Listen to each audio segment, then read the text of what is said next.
Hey guys, today we're embarking on a truly epic journey, one that spans millennia and cultures, delves into the very core of human nature, and might just make you rethink every single wedding invitation you've ever received. Imagine yourself, if you will, not in your comfy bed right now, but hunched over a flickering fire, the only light piercing the inky blackness of a prehistoric night. You hear the rustle of unseen creatures, feel the gnawing ache of hunger in your stomach, and every single day is a masterclass in not getting eaten by something bigger than you. You're thinking, surely, finding a soulmate wasn't that complicated back then. Oh, my sweet summer child, you probably won't survive this deep dive into the tangled roots of human partnership without at least 2 cups of chamomile tea. Because before we get to the tiered cakes, the questionable dance moves, and the inevitable debate over the open bar, we need to trudge back, way back, to when the idea of us wasn't a saccharine greeting card sentiment, but a raw, vital instinct for survival. You see, for most of human history, flying solo was a recipe for disaster. You were a walking, talking, easily snackable target for everything from saber-toothed tigers to a nasty case of the flu. Your chances of finding food, staying warm, and let's be honest, procreating plummeted faster than a rock climber without a rope. So what did you do? You gravitated towards others. And among those others, a curious dynamic began to emerge: the pairing. This wasn't about love hearts and chocolate, not yet anyway. This was about cold, hard, evolutionary arithmetic. Imagine you, as an early hominid, managing to snag a particularly juicy mammoth leg after a grueling hunt. Great work. But now what? You can't eat it all yourself before it spoils, and guarding it alone leaves you vulnerable. But if you have a partner, a fellow survivor, you can share the spoils, keep watch together, and maybe, just maybe, have a slightly less terrible time of it. This simple, reciprocal arrangement, you scratch my back and share your mammoth, I'll scratch yours and warn you about that lurking hyena, was the bedrock. Anthropologists posit that these earliest bonds weren't necessarily about monogamy in the modern sense. Oh no, you weren't signing any prenups back then. They were about practical alliances. A female with a child benefits immensely from a male partner who can provide protection and resources during the vulnerable period of child-rearing.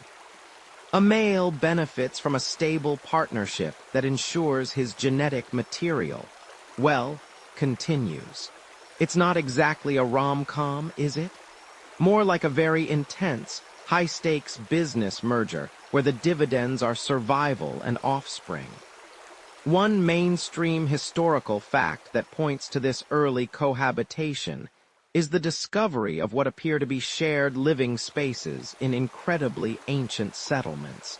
Think about places like Göbekli Tepe, though that's far later, or even older, more transient hunter-gatherer camps, where evidence suggests consistent, shared occupation over time, often with clearly defined hearths and sleeping areas for small groups, indicative of ongoing family units or pairings. Now here's a quirky tidbit. Some theories suggest that early human bonding wasn't just about practicality, but also about a form of ritualistic display. Picture this. You've finally managed to catch a particularly vibrant feather, or perhaps you've intricately braided some plant fibers into a surprisingly chic armband. You wouldn't just keep that to yourself, would you? Some scholars propose that the earliest forms of showing off, demonstrating skill, resourcefulness, or even just a decent fashion sense, were part of attracting and solidifying these initial partnerships. It was like the prehistoric equivalent of someone updating their LinkedIn profile with Master Hunter, proficient in flint napping, excellent nest builder. Except instead of likes, You got a meal ticket and someone to share your cave with. It's a bit different from swiping right, but the underlying drive to impress isn't new. The structure of these early commitments, though, is where historians still argue whether these early pairings were primarily for reproduction, mutual aid, or a complex blend of both, with societal recognition slowly evolving over millennia. Was it a simple, till death do us part? Because, frankly, death was probably just around the next corner anyway. Or were these more fluid arrangements, adapting to the immediate needs of the group and the environment? The archaeological record is famously tight-lipped on emotional nuance, you see. We find bones, tools, fire pits, but not exactly love letters etched onto cave walls saying, "To my beloved Ugg, you gather the best berries." Although, if they did, that would be a fascinating find. These bonds, however they were formalized, or not, started to create something bigger than just two individuals. They formed the nucleus of a family, then a band, then a tribe. You started to develop a shared history, shared responsibilities, and crucially, shared future. Your partner wasn't just another body keeping the fire warm. They were a co-investor in your continued existence. And this wasn't just about humans. You see parallels in the animal kingdom, of course. Many species form pair bonds for the benefit of raising offspring or for cooperative hunting. But humans, with our big brains and even bigger capacity for complex social structures, took it to a whole new level. The instinct to pair, to find that one person, or sometimes, depending on the culture and era, more than one person, but let's stick to the primal two for now with whom you could face the harsh realities of existence, was deeply ingrained. It offered safety, security, and a better chance at genetic continuity. Think of it. You're out foraging and you spot a patch of particularly delicious-looking but potentially poisonous berries. Do you risk it alone? Maybe. But if you have a partner who's a bit of a plant expert, or at least less prone to spontaneous combustion from ingesting the wrong flora, your odds improve dramatically. It's the original risk assessment, only with fewer spreadsheets and more roaring. So from these humble, incredibly practical beginnings, the seed of what we now call a wedding began to sprout. It wasn't about lavish ceremonies or intricate dresses then. It was about recognizing a partnership that benefited the collective. The community, even a tiny one, had an interest in stable pairings because stable pairings meant more surviving children, more effective hunters or gatherers, and generally less chaos. And let's be honest, who needs more chaos when you're already dodging woolly mammoths and trying to invent fire without accidentally burning down the entire forest?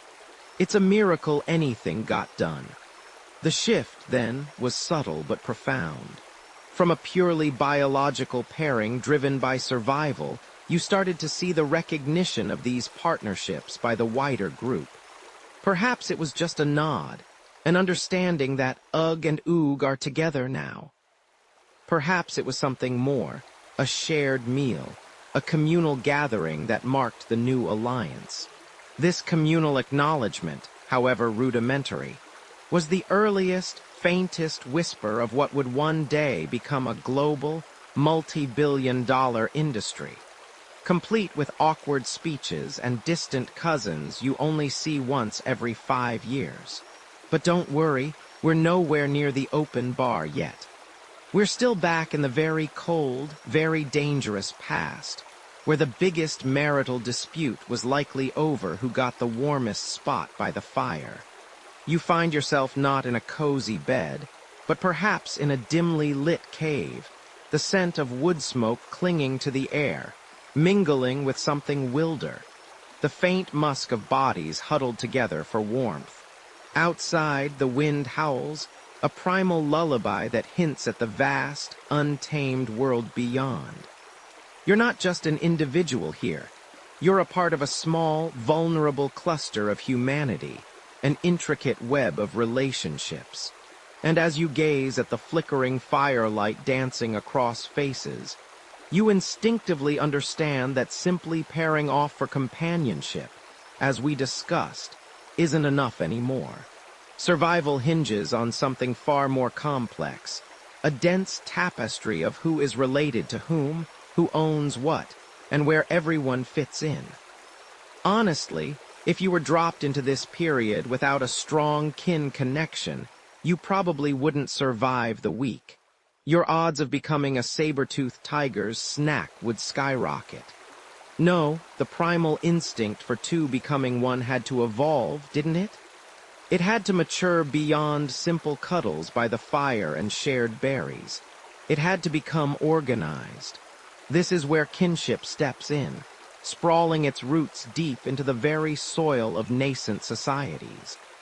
Imagine tracing your family tree not with faded photographs and dusty archives, but with the very bones of your ancestors, laid out in communal burial sites. Lineage wasn't just a fun fact for a family reunion. It was your identity, your protection, your entire social safety net.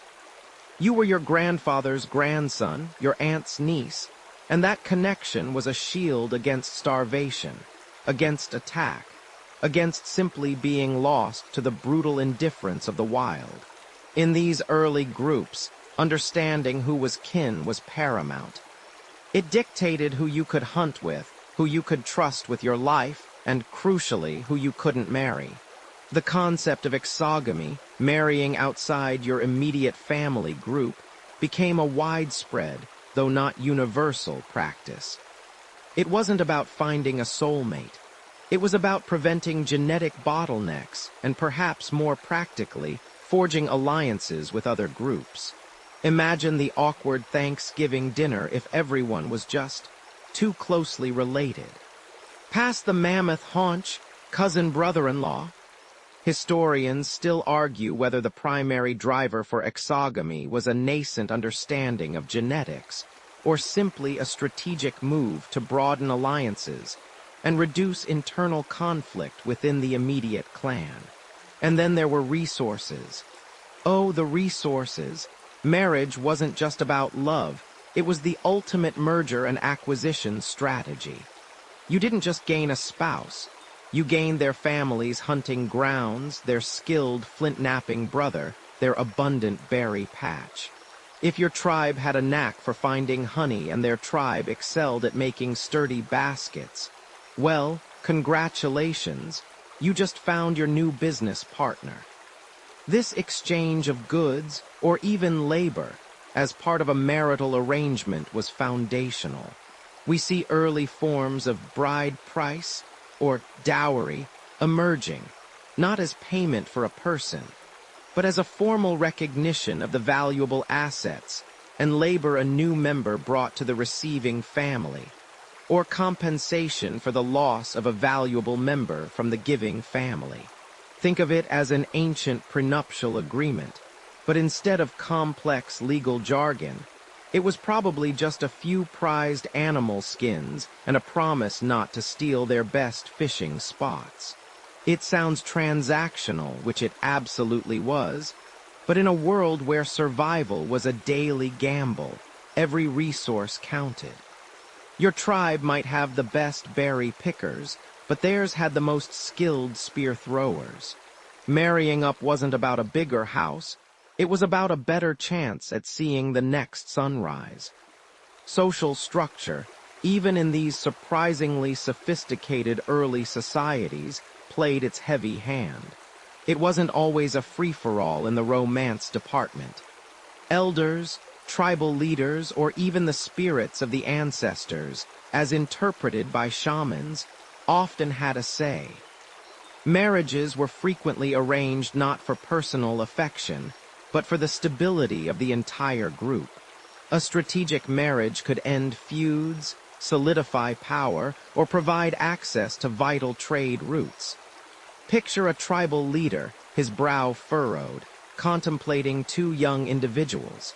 He's not wondering if they'll have a cute meet cute. He's calculating the political implications, the potential for expanded hunting territories, or a reduction in border skirmishes. Sometimes, these arrangements led to some rather peculiar customs, like sister exchange, where two families would swap daughters in marriage, ensuring reciprocal alliances and a balanced exchange of human resources. It sounds a bit like an ancient version of a player trade in sports, but with far more significant consequences for the individuals involved. The notion of individual choice in marriage, the romantic ideal we cling to today, was a luxury for a far, far distant future.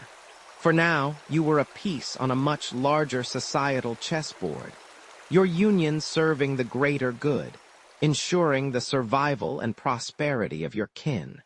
You feel the damp earth beneath your makeshift lean-to, the night air nipping at your exposed skin as the embers of the communal fire glow like watchful eyes. Outside, the whispers of the wind carry the scent of damp leaves and distant wood smoke, a constant reminder of the vast, untamed world that surrounds your small, huddled band. Each rustle, each snap of a twig keeps you on edge, a primal alertness that hums just beneath the surface of your consciousness. Survival, you see, isn't just about finding the next berry bush or tracking the next deer. It's about the silent pact you've made with the dozen or so other souls sharing this patch of forest. And honestly, without them, you probably won't survive this. This isn't about grand pronouncements or ornate ceremonies. You're not poring over Pinterest boards for the perfect cave decorations, or arguing with your future mother-in-law about the appropriate number of mammoth tusks for a dowry. No, your bonds here, the very fabric of your society, are woven from necessity and reciprocity, sturdy as the sinew you use to bind your tools. You live day in and day out in a nomadic ebb and flow, constantly moving with the seasons, chasing resources, always aware that tomorrow's meal depends on today's cooperation. Your union with another isn't a singular, isolated event. It's a dynamic, evolving arrangement embedded deep within the collective. Imagine a sunrise, painting the sky in hues of orange and purple as you rise from your sleeping mat of woven reeds. The small band stirs around you, perhaps 25 to 50 individuals, a number that mainstream historians generally agree was the typical size for hunter-gatherer groups. Any larger, and you'd quickly deplete local resources. Any smaller, and you'd be dangerously vulnerable. Within this intimate circle, every face is known, every skill understood. Your partner might be sharpening a flint axe, their movements fluid and practiced, while you gather kindling for the morning fire. This isn't just domesticity, it's a finely tuned division of labor, a direct contribution to the group's continued existence. They hunt, you gather. They build, you craft. It's a beautifully simple, if brutally effective, system. The relationships here are less about individual property and more about shared communal resources. When a large game animal is brought down, the meat is distributed amongst everyone, not hoarded by a single family unit. This act of sharing reinforces the social bonds and ensures that even those who were unsuccessful in the hunt do not starve. This might seem obvious, but it fundamentally shapes the nature of partnerships. Your worth isn't in what you own, but in what you contribute and how reliably you can be counted upon. If you're a fantastic storyteller, you contribute to morale. If you're an expert tracker, you contribute to food security. Every role is vital. And let's be honest, trying to sneak an extra thigh bone for yourself. That would go over about as well as a vegan at a saber-toothed tiger barbecue. What about commitment, you ask? Well, that's where the fluidity comes in. Unlike the more rigid structures that would emerge with agriculture and settled communities, Hunter-gatherer alliances could be remarkably adaptable. If a relationship wasn't working, if personalities clashed to the detriment of the group, or if a better strategic alliance could be formed with a neighboring band, individuals might move. This concept, often called fission fusion, meant that groups could split into smaller units when resources were scarce, and then re-merge when conditions improved. This constant ebb and flow meant that personal relationships, while significant, were ultimately subservient to the survival of the collective. There wasn't a legal system to process a divorce, just the practical reality of people choosing to live and forage with different groups. Historians still argue whether these unions were truly marriages, in the sense of a lifelong, exclusive commitment, or simply pragmatic, often temporary social arrangements. Consider the children, too. In these nomadic bands, child-rearing was very much a communal effort. While biological parents had a primary role, all adults participated in nurturing and educating the young. You might see a child wandering from one campfire to another, being fed by multiple women, taught skills by various men. This extended family unit, the entire band, provided a broad safety net. It mitigated the risks inherent in such a precarious existence. If a parent died, the child wasn't left an orphan in the way we might understand it. They were simply absorbed more fully into the collective care.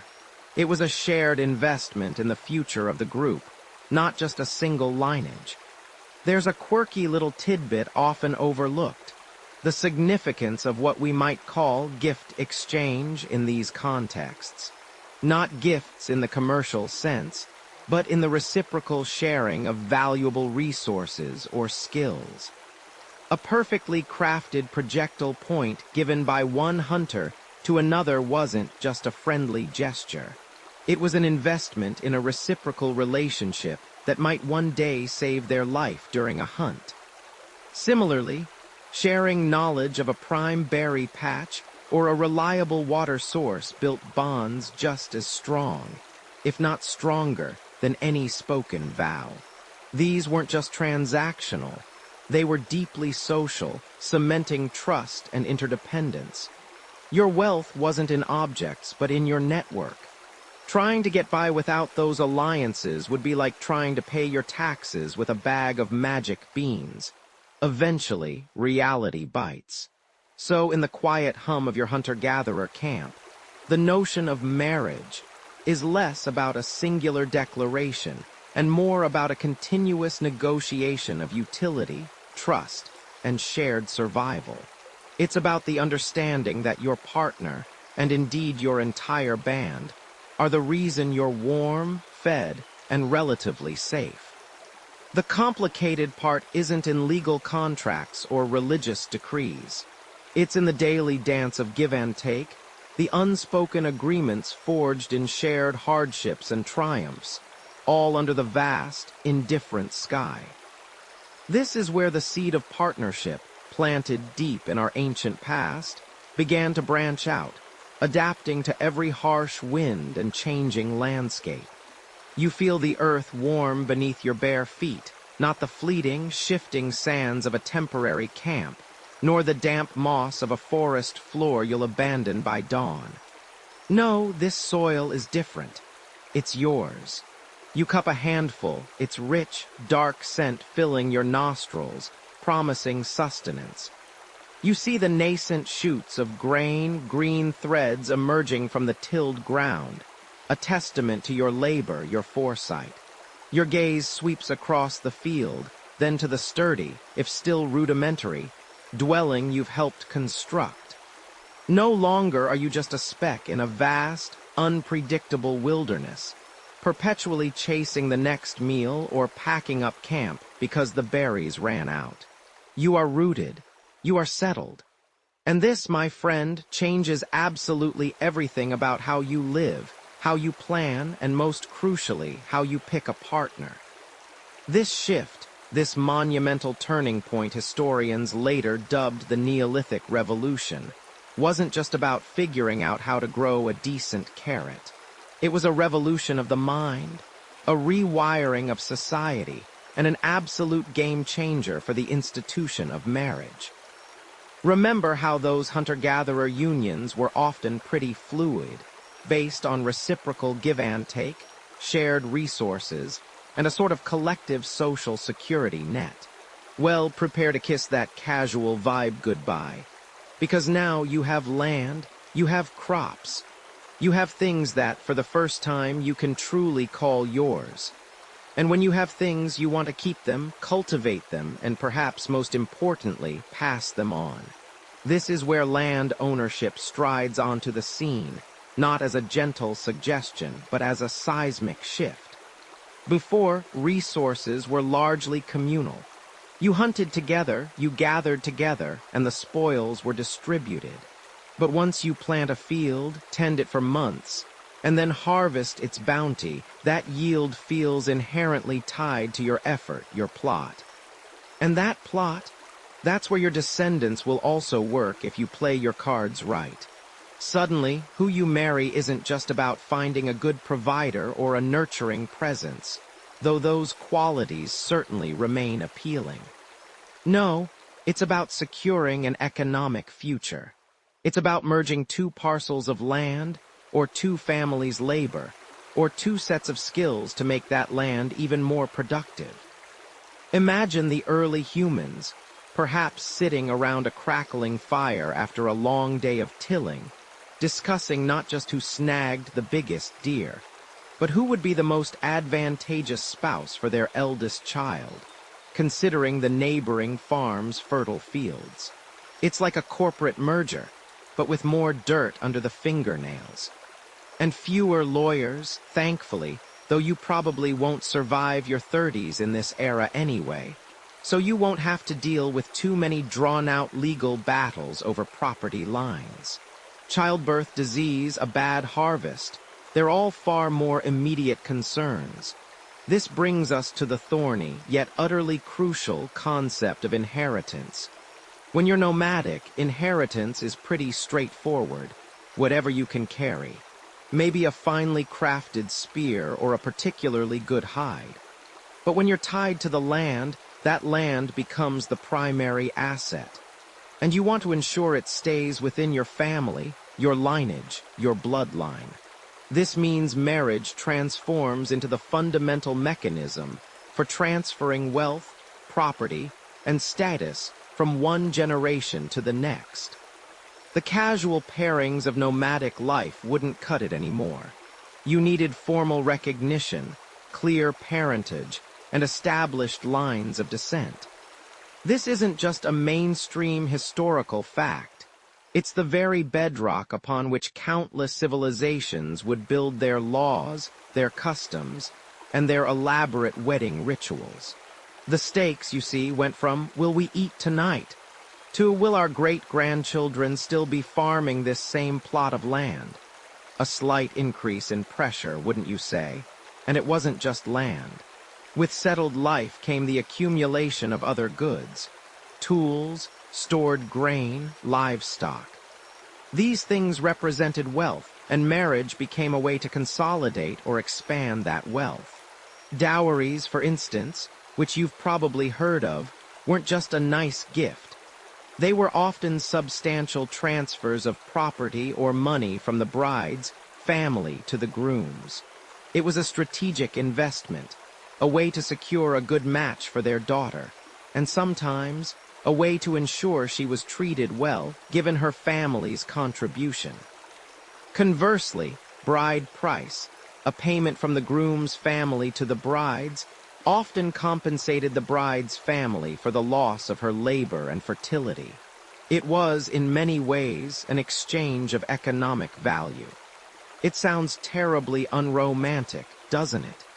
But then again, a stable future and a full belly are pretty compelling arguments when you're living hand-to-mouth.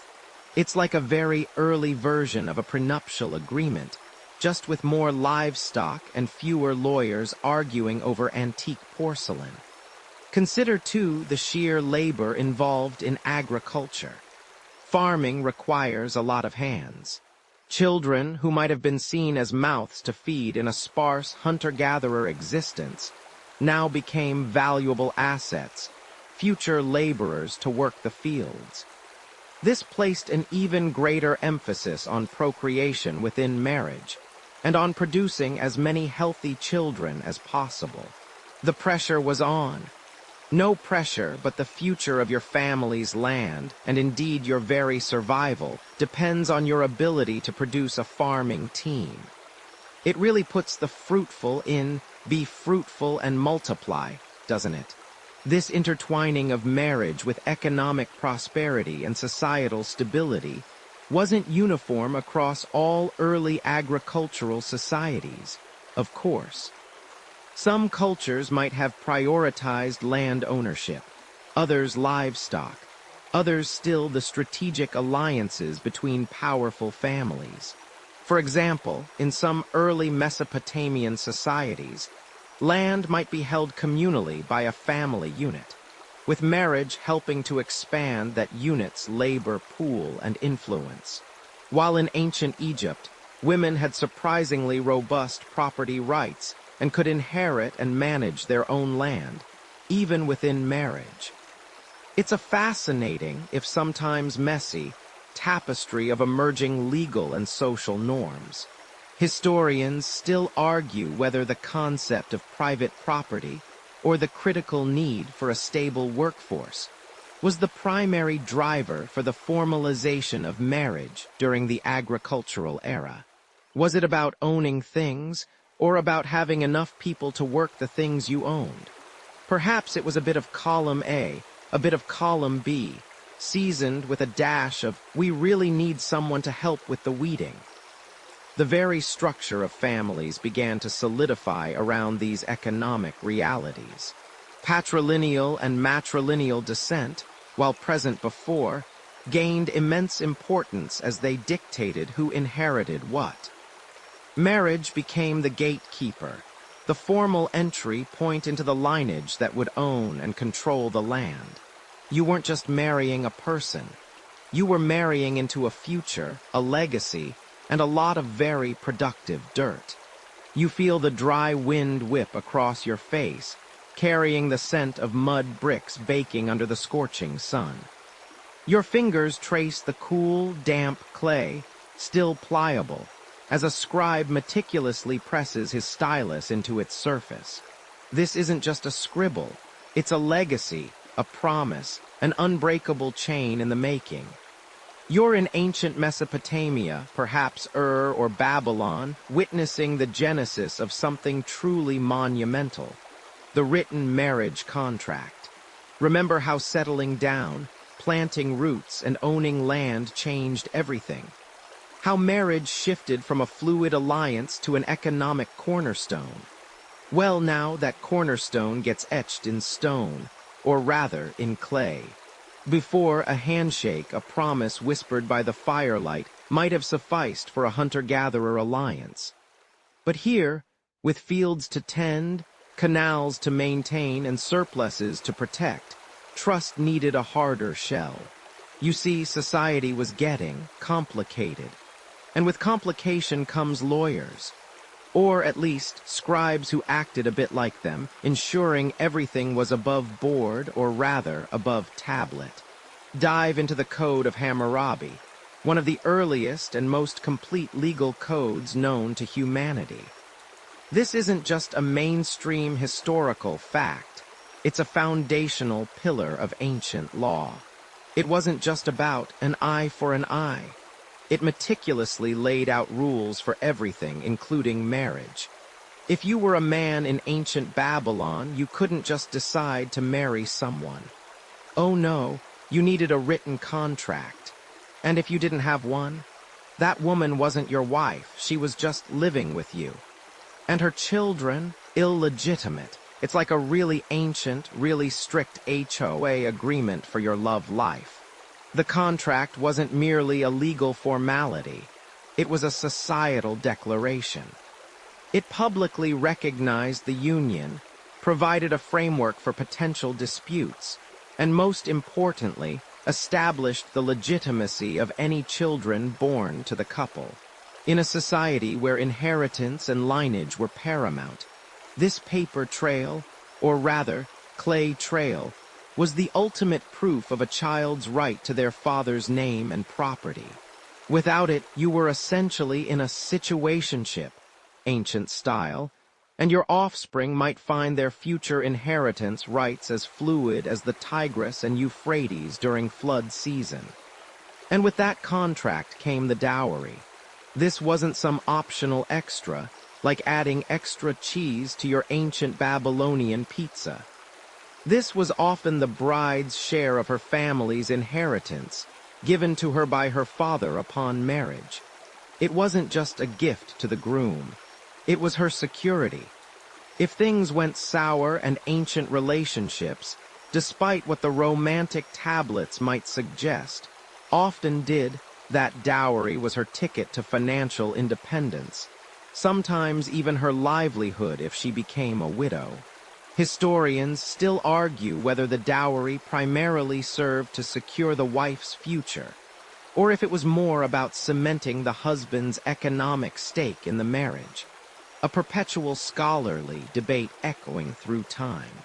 You'd think that with all these rules, everything would be super clear. But imagine navigating a divorce back then. If your husband decided he was done, he could send you away, but he usually had to return your dowry, if you wanted out. Unless he'd been a truly awful husband. Like seriously awful, not just left his sandals in the middle of the room awful. You were probably out of luck, and your dowry, too. Frankly, if you were a woman in ancient Mesopotamia, surviving your marriage with your dignity and assets intact was a full-time job. You probably won't survive this level of legal scrutiny today without a modern lawyer and a very large coffee. Now let's drift west down the Nile, where the air hums with a slightly different frequency. Ancient Egypt. Here, the vibe was surprisingly progressive for the time. Unlike Mesopotamia, marriage in Egypt wasn't always strictly about written contracts, at least not initially. Often, it was more of a consensual agreement, publicly acknowledged. The legal recognition of a marriage wasn't tied to a piece of paper as rigidly as in Babylon.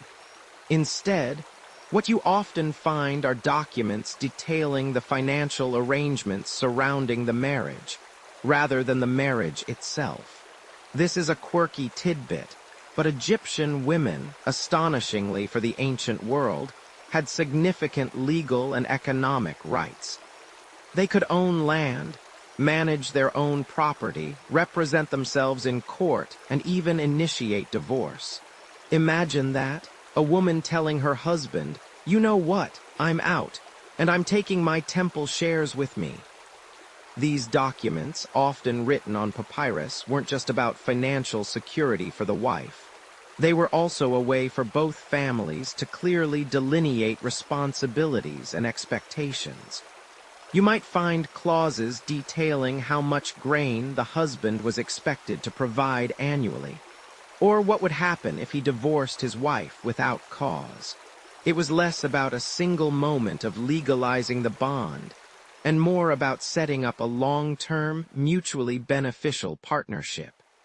Think of it less as a wedding vow, and more as an ancient power of attorney combined with a detailed budget spreadsheet, all wrapped up in a delicate scroll. And while Mesopotamian women faced stricter constraints, their Egyptian counterparts, while still operating within a patriarchal society, often enjoyed more avenues for independence. These differing approaches to formalizing unions highlight how even foundational human desires for partnership could manifest in vastly different, yet equally complex, legal and social structures across ancient lands. You find yourself now, not amidst the sun-drenched, fertile crescent, nor in the shifting sands where the first written contracts emerged, but beneath the grand, echoing arches of the Roman Forum, or perhaps strolling through the bustling, intellectual chaos of the Athenian agora. Imagine the scent of roasted meats mingling with the sharp tang of olive oil, the murmuring of 1,000 voices, each haggling, debating, or simply living, weaving a complex tapestry of society around you. Your toga, if you happen to be wearing one, might feel a little itchy, a minor discomfort compared to the monumental shift in societal norms that truly defines this era. We've journeyed from the primal instincts of pairing, through the intricate dance of kinship, and the practicalities of land ownership. Now, we arrive at a point where love, or at least partnership, is less about communal survival against a saber-toothed tiger and more about, well, politics. And law, lots of law. You see, the Greeks and Romans, ever the pragmatic organizers, didn't just stumble into marriage. They meticulously crafted it into a cornerstone of their empires, a tool for social engineering as much as a personal bond. In ancient Athens, for instance, a city renowned for its philosophy and nascent democracy, marriage wasn't some whimsical romantic ideal you might see in a modern rom-com. Oh no. It was, first and foremost, a civic duty. Your primary role as a respectable Athenian citizen, particularly if you were male, was to marry and produce legitimate male heirs. These heirs would inherit your property, carry on your family line, and crucially, become the next generation of citizens to serve the city-state. Without legitimate sons, your entire lineage, your very place in the complex social hierarchy, risked vanishing like a bad dream. Women, on the other hand, had a somewhat different, shall we say, domestic civic duty. Your life, if you were an Athenian wife, would revolve almost entirely around the oikos, the household. You'd manage the slaves, oversee the children's education, weave textiles, and ensure the household ran smoothly. Public life. Politics, forget about it.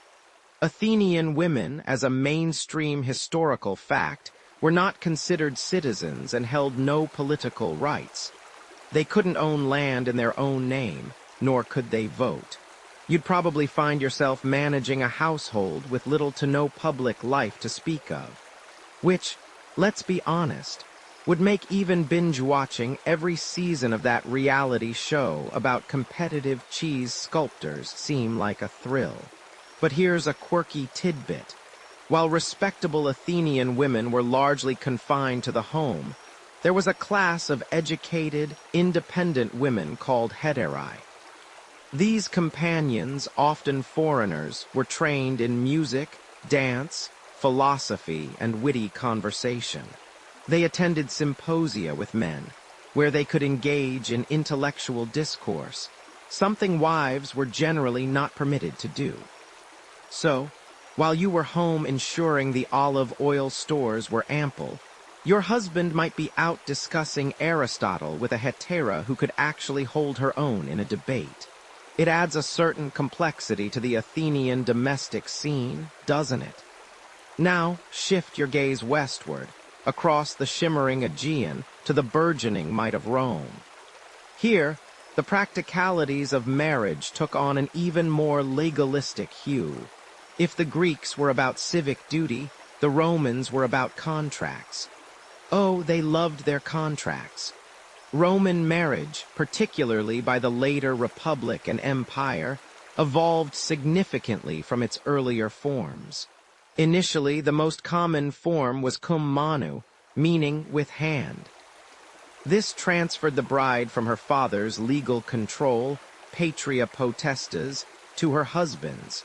She became legally part of his family, almost like a daughter. It was a serious, lifelong commitment, often involving religious rituals. But as Rome grew and society became more sophisticated, a new form emerged, sine manu, or without hand. This meant the wife remained under the legal control of her own father, even after marriage. This was a game changer. especially for women with wealthy fathers, because it meant their dowry didn't automatically become their husband's property. They retained a degree of financial independence, which, given the Romans' love for meticulous documentation, often meant incredibly detailed prenuptial agreements that would make a modern lawyer weep with joy. It's almost as if they said, "Love is grand, but have you seen this clause about the inherited vineyards?" Divorce, too, became remarkably easier in Rome than in Athens, where it was rare and typically initiated by the husband with strict legal grounds. In Rome, particularly under sine manu marriages, either party could initiate a divorce with relative ease, often by a simple declaration, or even just by one party moving out. This wasn't always a sign of romantic enlightenment, mind you. It was often driven by political or economic expediency among the elite. A family might need a new alliance, or a spouse might fall out of favor. Historians still argue whether the increased ease of divorce in Rome truly empowered women, or simply made them more vulnerable to paternal control, as a father could recall his daughter from an unsatisfactory marriage, effectively using her as a pawn in his own social maneuvering. The political function of marriage was paramount among the Roman elite. Marriages were strategic alliances, forging bonds between powerful families, consolidating wealth, and securing political influence. You might marry your daughter off to a rival senator's son not for love, but to prevent a civil war or to ensure your chosen candidate won the next election. Emperors even used marriage to legitimize their rule and secure their dynasties, arranging unions for their children and relatives with calculated precision. It was less about a romantic union and more about, well, creating a super pact for power, ensuring the family name continued to thrive, preferably with a healthy dose of property and influence. And sometimes, they really did get along, which was just a bonus. It's almost like they were playing a grand, real-life game of Monopoly with human pawns and actual empires at stake. So, from the Athenian citizen-producing machine to the Roman contractual powerhouse, marriage evolved from a simple mechanism for survival and lineage into a highly sophisticated legal and political instrument. It was still about family, yes, and about children, but it was now deeply intertwined with the very fabric of state power and social order. The quiet whisper of ancient vows now echoed through the marble halls of power, dictating not just personal lives, but the destiny of empires. Religious rites rise, how sacred beliefs and spiritual traditions began to formalize and elevate marital bonds. You can almost taste the dust motes dancing in the sunbeams filtering through the ancient temple entrance, can't you? Imagine the low thrum of a drum, perhaps, or the sweet, cloying scent of frankincense filling your nostrils. You stand, not just beside a partner, but before something far grander, a deity perhaps, or the very spirits of the land, feeling their silent, watchful gaze upon you. This isn't a quick trip to the Roman notary to sign some paperwork. This is a whole different ballgame. And frankly, in a world without modern medicine, where a simple fever could take you out, you probably won't survive this ceremony anyway. But hey, at least you're going out with a divine blessing, right? You've seen how in Rome, marriage was often a calculated move, a political chess piece or an economic merger, sometimes even dissolving with the ease of a damp parchment. But then, as the old empires began to shift and crumble, something else started to rise, something far more potent than a consul's decree or a dowry agreement: belief. The whispering winds of faith began to swirl, carrying with them new ideas about what marriage truly meant, elevating it from a mere civil contract to a sacred bond. woven by divine hands. Consider for a moment the shift in the very fabric of society. As disparate tribal groups coalesced into larger communities, and as early philosophical ponderings turned into formalized religious doctrines, the need for order, for meaning, grew. People didn't just want a partner, they wanted a divinely sanctioned partner. They wanted the heavens to bless their union, to ensure fertility, prosperity, and protection from the myriad misfortunes of ancient life, which, let's be honest, were quite numerous. Remember how in hunter-gatherer societies, a union might be a fluid arrangement, easily dissolved if the foraging wasn't fruitful. Well, those days were fading faster than a bad tattoo.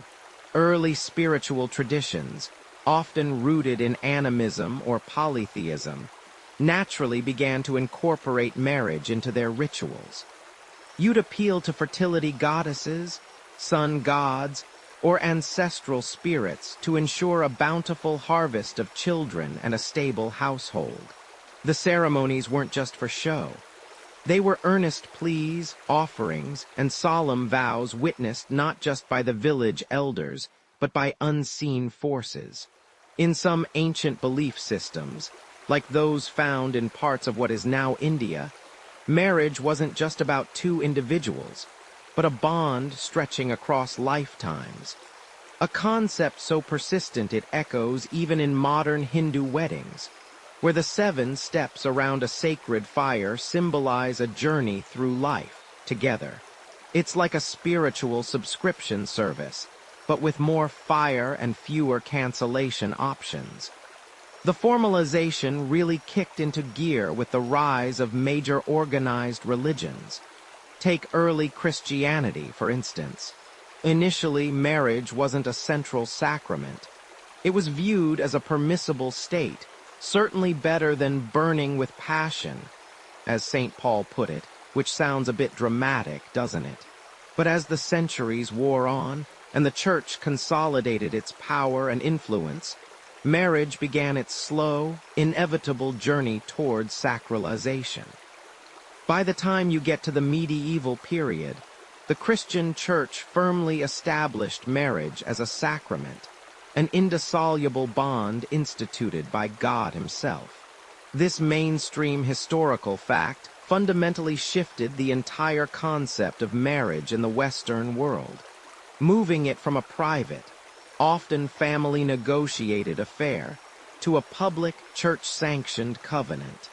Divorce, once a relatively straightforward process in Roman law, became almost impossible without ecclesiastical annulment, essentially requiring a divine, undo button. But it wasn't just Christianity. Across diverse cultures, similar patterns emerged. In ancient Egypt, while contracts existed, the spiritual aspect of fertility and continuity of the family line was deeply embedded in their beliefs about the afterlife. You wanted to make sure your family continued so someone could leave you offerings, after all. Over in ancient China, Confucian principles emphasized the profound importance of marriage for societal harmony and filial piety, with elaborate rituals involving ancestral reverence. The offerings weren't just for the living, but to ensure the blessings of those who came before. Now, for a slightly quirky tidbit, did you know that in some ancient Roman belief systems, particularly those influenced by Etruscan practices, certain specific omens were sought during the wedding ceremony itself? If a bird flew in a certain direction, or if a sacred fire crackled in a particular way, it could be interpreted as a divine blessing or, yikes, a warning. It wasn't enough to just say, "I do." You needed cosmic approval, too. Imagine the pressure, trying to get married while squinting at the sky for a pigeon. Talk about performance anxiety. The intertwining of marriage with religious belief provided a powerful social glue. It instilled a moral framework, often dictating who could marry whom, at what age, and with what blessings. It gave unions a gravitas that simple legal agreements just couldn't achieve. You were not just accountable to your family or the state. You were accountable to the divine. This elevated status often came with specific rules about fidelity, progeny, and the roles of spouses, all enforced by the perceived threat of divine displeasure or the promise of heavenly reward. Historians still argue whether the primary driver for the sacralization of marriage was genuine spiritual conviction among the populace, or a strategic move by burgeoning religious institutions to assert control and influence over private lives and inheritances. Was it a grassroots spiritual awakening, or a clever power play by the priestly class to expand their dominion? Perhaps it was a bit of both, a convenient convergence of spiritual yearning and institutional ambition. After all, if God is on your side, who needs a contract lawyer? Just kidding, always get a contract lawyer. This shift in perspective profoundly reshaped the landscape of marriage, cementing its position not just as a cornerstone of society, but as a sacred institution, a little piece of heaven brought down to earth, even if the earth was still quite muddy and full of ancient diseases. Medieval European matrimony, the church's evolving role, feudal alliances, and the concept of unbreakable sacraments. You're now trudging through the mud and muck of a medieval European village. The air is thick with the scent of wood smoke, unwashed bodies, and damp earth. Overhead, the chill wind whips banners depicting a family crest you've never seen before, fluttering from the battlements of a newly fortified castle. Life here, you quickly realize, is less about personal fulfillment and more about survival, legacy, and allegiance. Oh, and by the way, if you catch the wrong sniffle, you probably won't survive this. Welcome to a time when alliances weren't forged over friendly dinners, but through the weighty, often brutal, contract of marriage. Remember how in ancient times, religious rites started to formalize unions. Well, here in the High Middle Ages, the church isn't just a player. It's rapidly becoming the dominant force shaping matrimony. For centuries, marriage had largely been a private, secular affair, a local custom, or a family arrangement, sometimes sealed with a handshake or a simple exchange of vows. But as the Roman Empire faded and chaos reigned, the emerging power vacuum was filled, in no small part, by the burgeoning influence of the Christian Church. Slowly, meticulously, like a weaver patiently adding threads to a tapestry, the Church began to weave itself into the very fabric of marital law and practice. It starts subtle, perhaps a local bishop encouraging parishioners to seek a blessing. Then a decree. Soon, the Church isn't just offering a blessing. It's demanding an active role, asserting its spiritual authority over what it declared to be one of God's 7 sacred sacraments. By the 12th century, papal decrees and canon law were increasingly dictating who could marry whom, when, and how. Consummation became crucial. Consent, theoretically, was required, though in practice, especially among the nobility, this consent was often a formality for children barely out of swaddling clothes. You might find yourself betrothed at 7, married at 12, and praying your spouse lives long enough for you to at least develop a personality before you're expected to produce an heir. Fun times. Among the feudal lords, marriage was less about hearts entwined and more about borders redefined. You see, land was power. And the best way to gain more land or to secure existing holdings was often through strategic marriages. A daughter could be a walking, breathing peace treaty, a son a claim to a valuable inheritance. Your lord might decide you're marrying the pig farmer's daughter from the next fiefdom over, not because her eyes sparkle like dew-kissed cobwebs, but because her father owns that particularly fertile patch of land by the river. Forget love, this was about securing alliances, consolidating territories, and preventing tiresome, expensive wars. It was a giant game of medieval monopoly, and people were the pieces. The concept of a dowry, which we've seen pop up in Mesopotamia and Egypt, was still very much alive and kicking. A bride's family would provide assets, land, money, goods to the groom's family upon marriage. This wasn't just a gift. It often served as the wife's share of her family's inheritance, and sometimes provided for her upkeep if she was widowed.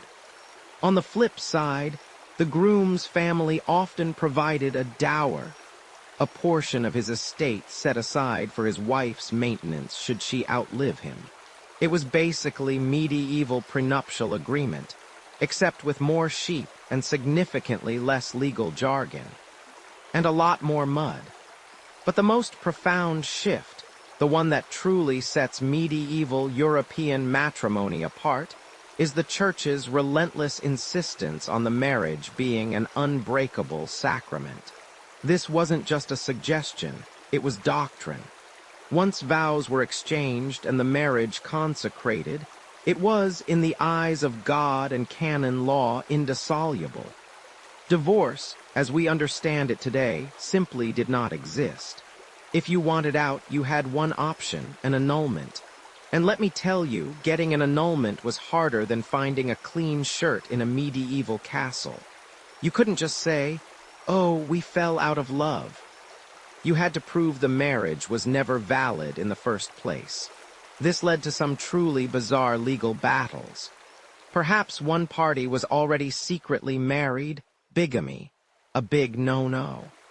Or one of you was too closely related, often to a truly absurd degree of kinship. Up to the 7th degree of relationship was once prohibited, meaning you couldn't marry someone if you shared a great-great-great-great-grandparent. Imagine trying to trace that family tree without Ancestry.com. Non-consummation was another common plea, which often led to incredibly humiliating and public investigations into the bedroom habits of the unfortunate couple. There were even impotence trials, where a man might be forced to prove his capabilities in front of ecclesiastical judges, which, let's be honest, sounds like a truly terrible Friday night. This strict doctrine of indissolubility, a mainstream historical fact that reshaped countless lives, meant that generations of Europeans were essentially trapped in their unions, regardless of happiness or fertility, because the sanctity of the sacrament outweighed individual desire. One particularly quirky tidbit that illustrates the tension between custom and church law was the practice of hand fasting in some regions, particularly in parts of Scotland and Ireland.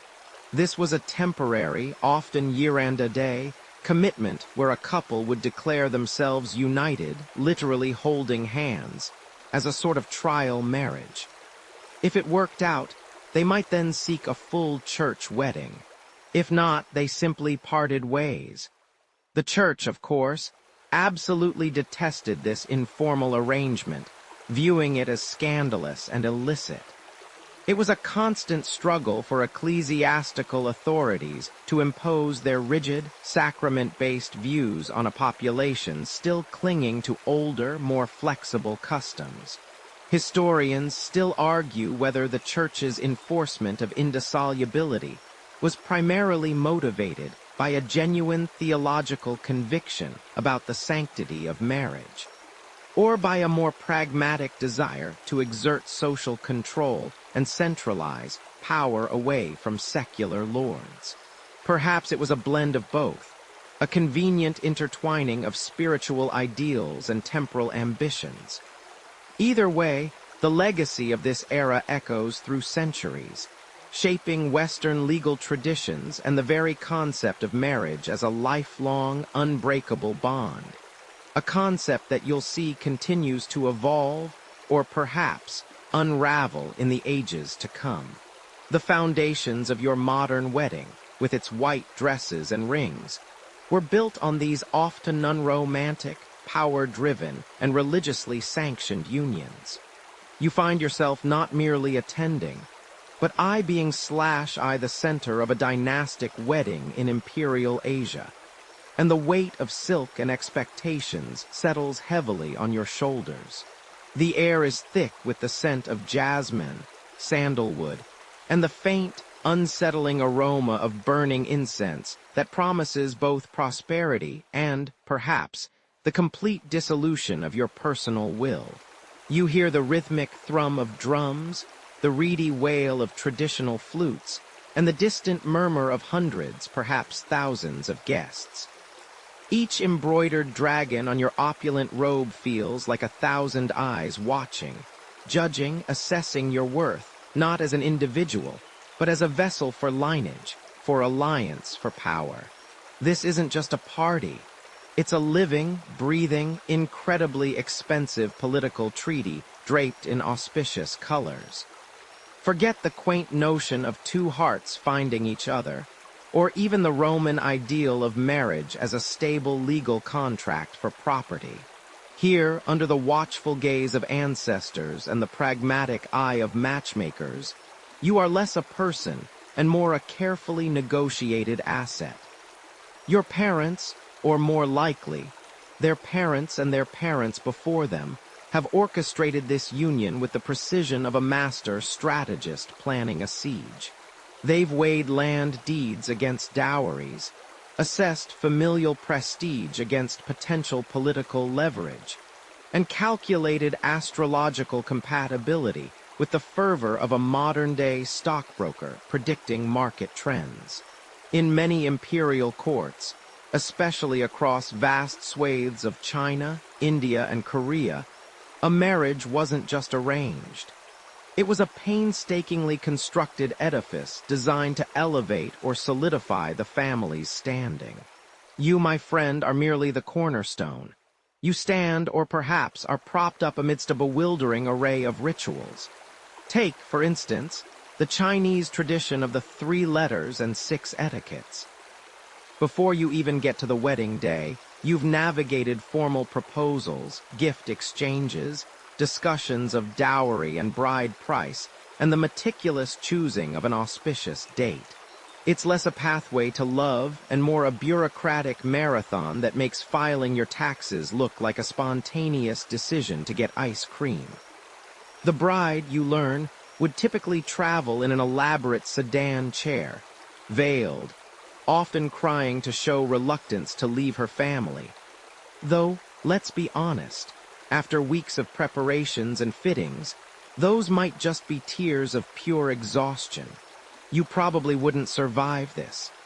The sheer pressure to perform, to embody perfect filial piety and dynastic duty, would likely turn you into a puddle of existential dread and tightly bound silk. Family honor, or face, as it's often translated, isn't just a concept here. It's the very air you breathe. A good marriage brings immense face. A bad one, or worse, a scandalous one, can tarnish generations. This meant that the individual desires of the bride and groom were often, shall we say, secondary to the collective well-being and prestige of the clan. In ancient China, for example, a marriage could be repudiated for 7 specific reasons, including barrenness, jealousy, or even talkativeness, which, if applied today, would probably decimate the global married population. Imagine being divorced for talking too much. Your future self would be single forever. The ceremonies themselves were dizzyingly complex. In some parts of imperial India, you would have participated in the saptapati, where the couple takes 7 steps together around a sacred fire, each step representing a specific vow or blessing for their shared life. Or you might observe the elaborate tea ceremonies in Korea, where the bride and groom offer tea to their parents and elders, a deeply symbolic gesture of respect and integration into the new family. Each gesture, each garment, each food item served carried layers of meaning, all meticulously prescribed by tradition and often overseen by ritual specialists or even astrologers. This wasn't a quick trip to the courthouse. This was a multi-act play with a cast of thousands, and you, bless your dutiful heart, were the unwitting lead. One quirky tidbit, often seen in various Asian cultures, involved the use of specific colors. While red is universally auspicious in China, symbolizing joy and prosperity in imperial Japanese weddings, white was traditionally the primary color for the bride's kimono, symbolizing purity and the willingness to be dyed into the colors of her new family. Imagine that, a literal blank slate, ready for her new in-laws to color her world. It's a charming thought, or perhaps a terrifying one, depending on your personality and tolerance for conformity. A mainstream historical fact that resonates across many imperial Asian societies is the critical role of the matchmaker. These were not just busybodies. They were highly respected professionals, sometimes even government-sanctioned, tasked with finding suitable partners, negotiating terms, and ensuring all astrological and familial requirements were met. Their reputation depended entirely on the success and longevity of the unions they brokered. It was a high-stakes game, and their livelihood literally hung on your marital bliss, or at least, your family's perceived harmony. Historians still argue whether the elaborate and restrictive nature of these dynastic marriages stifled individual agency entirely, or if small pockets of personal connection and affection could still flourish within such rigid structures. Did people genuinely find love after the fact, or was it merely a pragmatic acceptance of their fate? The sources often lean towards the pragmatic, but whispers of enduring affection, or even quiet rebellion, sometimes filter through the historical record. You can almost feel the whispers yourself, echoing through the grand halls beneath the intricate carvings, wondering what secrets truly lay beneath the gilded surface of imperial matrimony. Indigenous spiritual unions, exploring the diverse spiritual connections and community-led marital practices worldwide. You stand on soft earth, the scent of damp soil and ancient leaves filling your senses as the forest canopy filters the sunlight into dappled patterns. Around you, the murmur of a hidden stream, the whisper of wind through towering trees. This is where the story truly shifts. We've journeyed through the rise of dowries and the political machinations of Rome, but now you find yourself in a space where contracts are etched not on clay tablets, but on the very soul of the land, and vows are witnessed not by scribes, but by spirits and ancestors. Imagine stepping into a world where a marriage isn't just about property or power, but about a deep, undeniable connection to everything seen and unseen. It's a beautifully complex tapestry, one that might make your modern brain short-circuit a little, because frankly, if you had to rely solely on spiritual guidance for every major life decision, you probably wouldn't survive this next Tuesday. In countless indigenous cultures across the globe, from the sprawling plains of North America to the dense jungles of the Amazon, the icy tundras of the Arctic, and the sun-baked deserts of Australia, the concept of a wedding, as we understand it, simply wasn't the cornerstone. Forget your white dresses and tiered cakes for a moment. Here, a union was woven into the very fabric of daily existence, a natural extension of communal life and spiritual harmony. These weren't just alliances of convenience or economic strategies, though resource sharing and kin ties were undoubtedly crucial for survival, especially when you consider that a bad harvest could mean everyone goes hungry, not just you. No, these were often profound spiritual partnerships, recognized and celebrated by the entire community, sometimes even before the individuals themselves formally acknowledged their bond. Consider, for a moment, the myriad ways people came together. In some traditions, particularly among certain Native American tribes, dreams played an incredibly significant role. You might have a vision of your future partner, or perhaps a spirit guide would lead you to them. Imagine trying to explain that to a Roman father demanding a dowry. "Oh, well, Mars just showed me she's the one." You can almost hear the toga-clad sigh. This isn't some flaky New Age trend. It's a deeply ingrained belief that the spiritual realm offers guidance for earthly matters, including the most intimate of relationships. These unions were less about, "I do," and more about, "we are," reflecting a worldview where the individual is inseparable from the collective, and the human world is inseparable from the spirit world.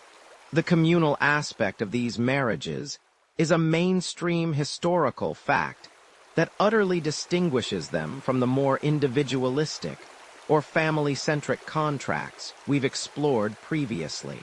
There wasn't a universal indigenous marriage ritual, because each nation, each tribe, had its own unique customs, often tied intrinsically to their environment, their subsistence methods, and their cosmology.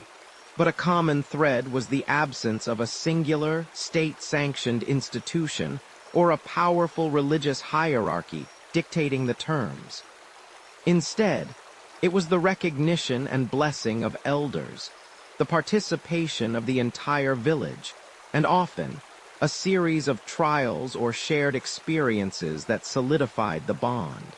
Among some Aboriginal Australian groups, for example, complex kinship systems dictated who could marry whom, often over vast distances, ensuring genetic diversity and alliance networks. These weren't casual hookups.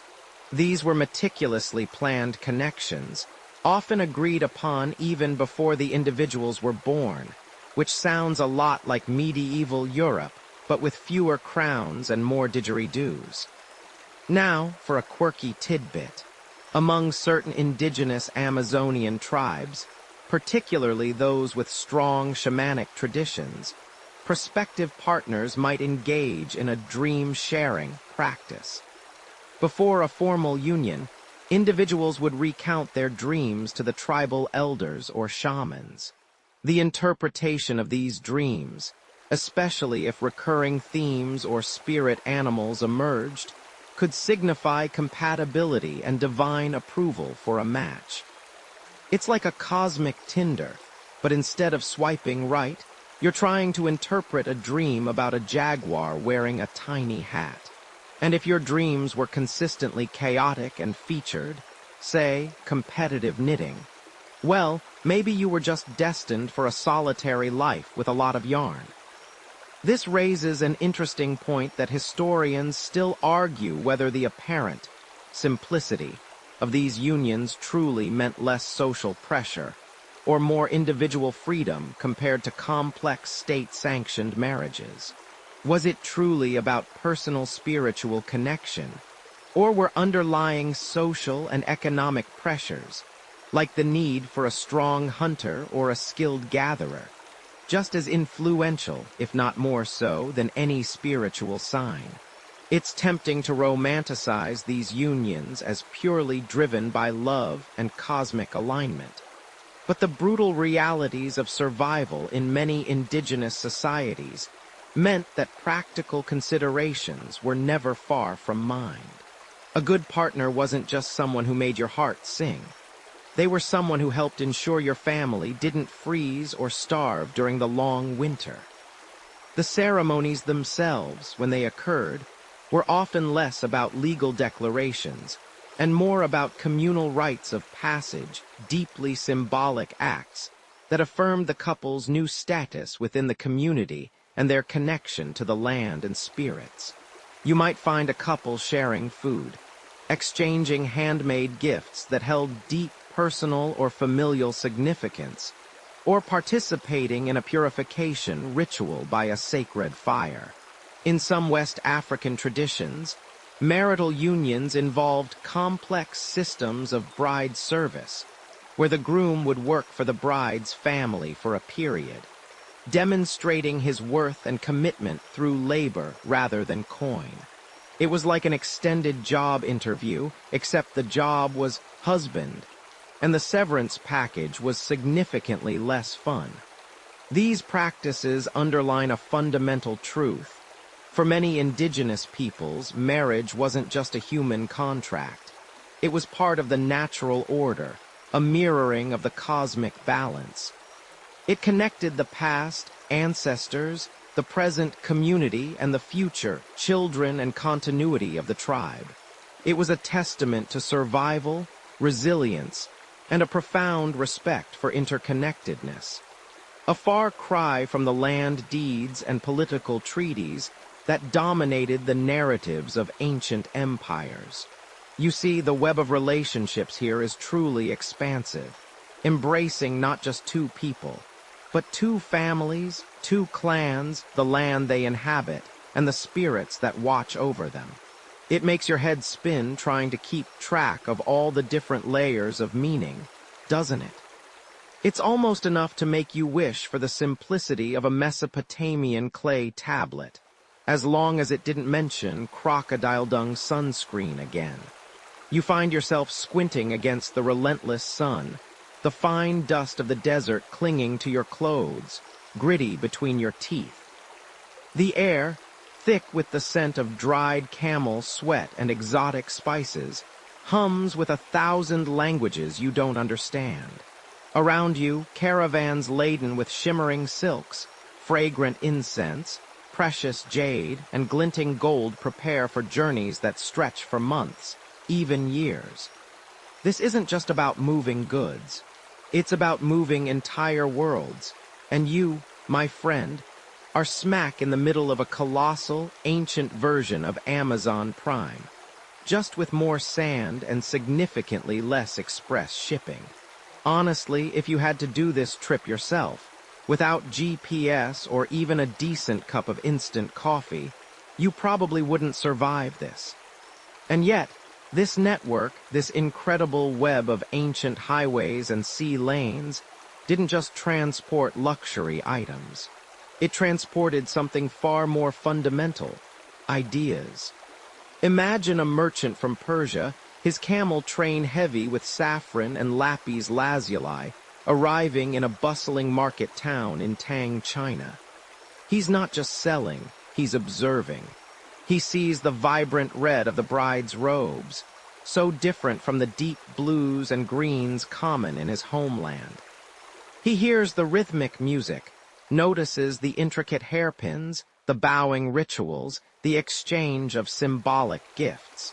When he returns home, perhaps years later, the stories he tells, the trinkets he brings, even the memories he carries, begin to subtly weave themselves into the tapestry of his own culture. Perhaps his daughter, years down the line, insists on a touch of red in her wedding attire, a nod to a distant, exotic tradition that somehow resonated with her father's tailies. This, my sleepy friend, is the magic of the global cultural crossroads. The Silk Road, that legendary network of trade routes stretching from East Asia to the Mediterranean, wasn't just a conduit for silk, which, by the way, was so prized in Rome that its import was often seen as a drain on the empire's wealth, leading to debates about banning it entirely. A mainstream historical fact that shows just how valuable it was. But beyond the textiles and treasures, it was a superhighway for marital customs. Think about it. A bride from Samarkand, adorned in jewels influenced by Indian designs, might be marrying into a family that now uses a form of contract similar to one first codified in Mesopotamia, all while celebrating with music that has Persian roots and food spiced with ingredients from distant lands. It's like a wedding fusion DJ set, millennia in the making. Consider the humble dowry, that concept we touched upon earlier. Remember when we explored its roots in Mesopotamian contracts? While it developed independently in many cultures, its widespread adoption and the specific forms it took were often influenced by trade. A wealthy merchant, having seen how dowries solidified social standing and provided security in other lands, might have amplified the practice in his own community, perhaps even adopting the idea of a prenuptial agreement, even if it was just scratched onto a clay tablet. The concept of marriage as an economic alliance, so prevalent in agricultural societies, only gained more layers and complexities as wealth accumulated and trade diversified. And it wasn't just the Silk Road. Maritime trade routes, like the spice routes crisscrossing the Indian Ocean, brought Arab traders to the coasts of Africa and Southeast Asia, carrying not just cloves and cinnamon, but also Islamic legal traditions concerning marriage, which then mingled with existing animist or Hindu customs. You see echoes of this blending in the intricate patterns of bridal henna, a practice believed to have originated in ancient Egypt and spread across North Africa, the Middle East, and India, often via these very trade routes. It's a beautiful, temporary art form, meant to bring good fortune, that has literally traveled the world. A quirky tidbit is that in some parts of India, specific patterns in a bride's henna are believed to contain hidden images of the groom's name, a tiny secret shared between the couple. The movement of people, whether merchants, pilgrims, or even conquering armies, inevitably led to the exchange of matrimonial rites. A warrior returning from a distant land might bring back not just exotic goods, but also new ideas about courtship rituals, or perhaps even a preference for certain wedding attire he'd observed. This wasn't always a direct copy-paste. Cultures, like skilled chefs, would take these foreign ingredients and adapt them to their own palate. The white wedding dress, for instance, popularized by Queen Victoria in the 19th century, wasn't a universal tradition until relatively recently, but its spread was certainly facilitated by global communication and the ease of travel and trade in later centuries. Before that, brides simply wore their best dress, often in rich colors. So, while Queen Victoria certainly made white fashionable, the idea of a distinct, special wedding garment has roots that reach back much further, influenced by available materials and cultural aesthetics, many of which were shared via trade. Historians still argue whether certain elements, like the exchange of rings or the concept of a bridal veil, arose independently in multiple civilizations, or if they can be traced back to a common point of origin and diffused through these vast networks. It's a fascinating chicken and egg situation when you consider how widespread some of these symbols are. Was it simultaneous invention, or did some intrepid traveler, perhaps bored on a long desert crossing, just think, "Hey, this ring for eternal love thing really has legs, I should tell everyone about it." Imagine the challenges of blending traditions. You might have a groom's family accustomed to lengthy negotiation over bride price, encountering a bride's family who expects a dowry. Or perhaps one culture prioritizes elaborate feasts, while the other focuses on quiet, spiritual blessings. The resulting ceremonies were often grand, colorful affairs, rich with layers of meaning, incorporating elements from both sides, a true testament to human adaptability and the desire to make things work. You can almost hear the ancient wedding planners sighing. Okay, so the camels need to be decorated with what now? And we need 3 separate blessings from 3 different priests. This is getting complicated. The Silk Road, in particular, connected cultures with vastly different worldviews. The practical, law-focused Romans, the spiritually rich Indians, the ancestor-revering Chinese, the nomadic Central Asian tribes, the philosophical Greeks. Each encounter, each transaction, each marriage between different ethnic groups along these routes became a micro-experiment in cultural fusion. It wasn't always smooth sailing, of course. There were clashes, misunderstandings, and probably a few very awkward family dinners. But ultimately, the sheer volume of interaction meant that ideas about love, partnership, family, and celebration were constantly being cross-pollinated. So when you see a modern wedding, with its blend of traditions, something borrowed, something blue, something old, something new, realize that this mixing and matching isn't a modern invention. It's a legacy of millennia of interconnectedness. It's the echo of caravans winding through deserts, of ships sailing across vast oceans, of curious minds exchanging stories and customs. It's the story of how our most intimate celebrations became a reflection of our most global connections, a testament to the fact that even in matters of the heart, we've always been profoundly influenced by the wider world. You're standing on a vast, sun-baked plain, perhaps in the Americas, or maybe staring out at a jungle canopy in Southeast Asia. The air is thick with humidity, the scent of unfamiliar blossoms mingling with the dry dust kicked up by your boots. Then you see it, a flash of something utterly foreign. Not a new animal, not an unknown plant, but an idea, a system, arriving on ships that cleave the waves, bringing with them not just goods and guns, but an entire blueprint for how life and love should be conducted. This is where the ancient bonds, the kinship customs we've been tracing, collide head-on with a force of unprecedented scale: colonialism. You remember those fluid hunter-gatherer unions, the land-tied agricultural marriages, even the intricate dowries of Mesopotamia. All of them, in varying degrees, are about to meet their match, or at least a very determined competitor, in the form of European marital norms. Imagine watching a meticulously crafted, delicate spiderweb, one that's taken millennia to weave, suddenly encountering a bulldozer. You probably won't survive this intact, and neither will many of those traditional systems.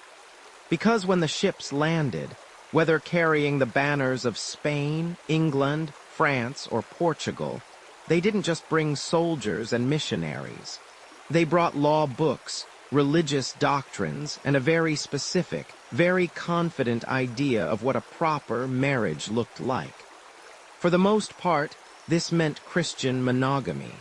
One man, one woman for life, sanctified by the church, with clear lines of inheritance flowing through the husband. It was tidy. It was orderly. And it was absolutely, unequivocally not how many of the societies they encountered had been doing things for centuries.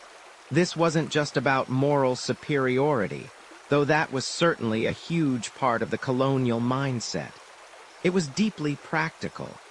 You see, stable, monogamous marriages, as defined by European powers, were excellent tools for control. They helped define who owned land, an increasingly critical factor as colonial economies blossomed. They clarified lineage for taxes and labor. They solidified patriarchal structures that mirrored the hierarchies back in Europe. And crucially, they facilitated the conversion efforts. It's much harder to convert a sprawling, multi-family, multi-partner kinship group than it is to convert a neat, nuclear, legally bound unit. You can almost hear the colonial administrator sighing, "Ah, finally, some proper paperwork." Consider the Americas, for instance. When the Spanish conquistadors and, more enduringly, the Catholic Church arrived, indigenous practices like polygamy, divorce by mutual consent, and more fluid community bonds were often deemed savage or unchristian. You were expected to convert, and conversion meant adopting their marital model. If you were a chief with multiple wives, well, you had some very difficult decisions to make.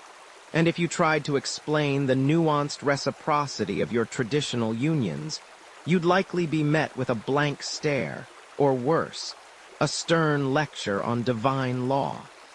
But here's where it gets truly fascinating and complicated. Adaptation.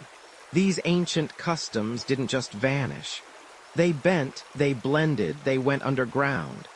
In many parts of the colonized world, you see a phenomenon called syncretism, where elements of European weddings were adopted, but woven into existing cultural fabrics. Perhaps a bride started wearing a white dress, but still jumped over a broom or performed an ancestral blessing.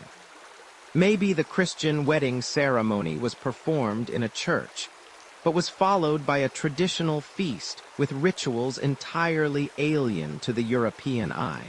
It was a bit like trying to put a square peg in a round hole, only the holes started subtly changing shape, and the peg gained some unexpected curves.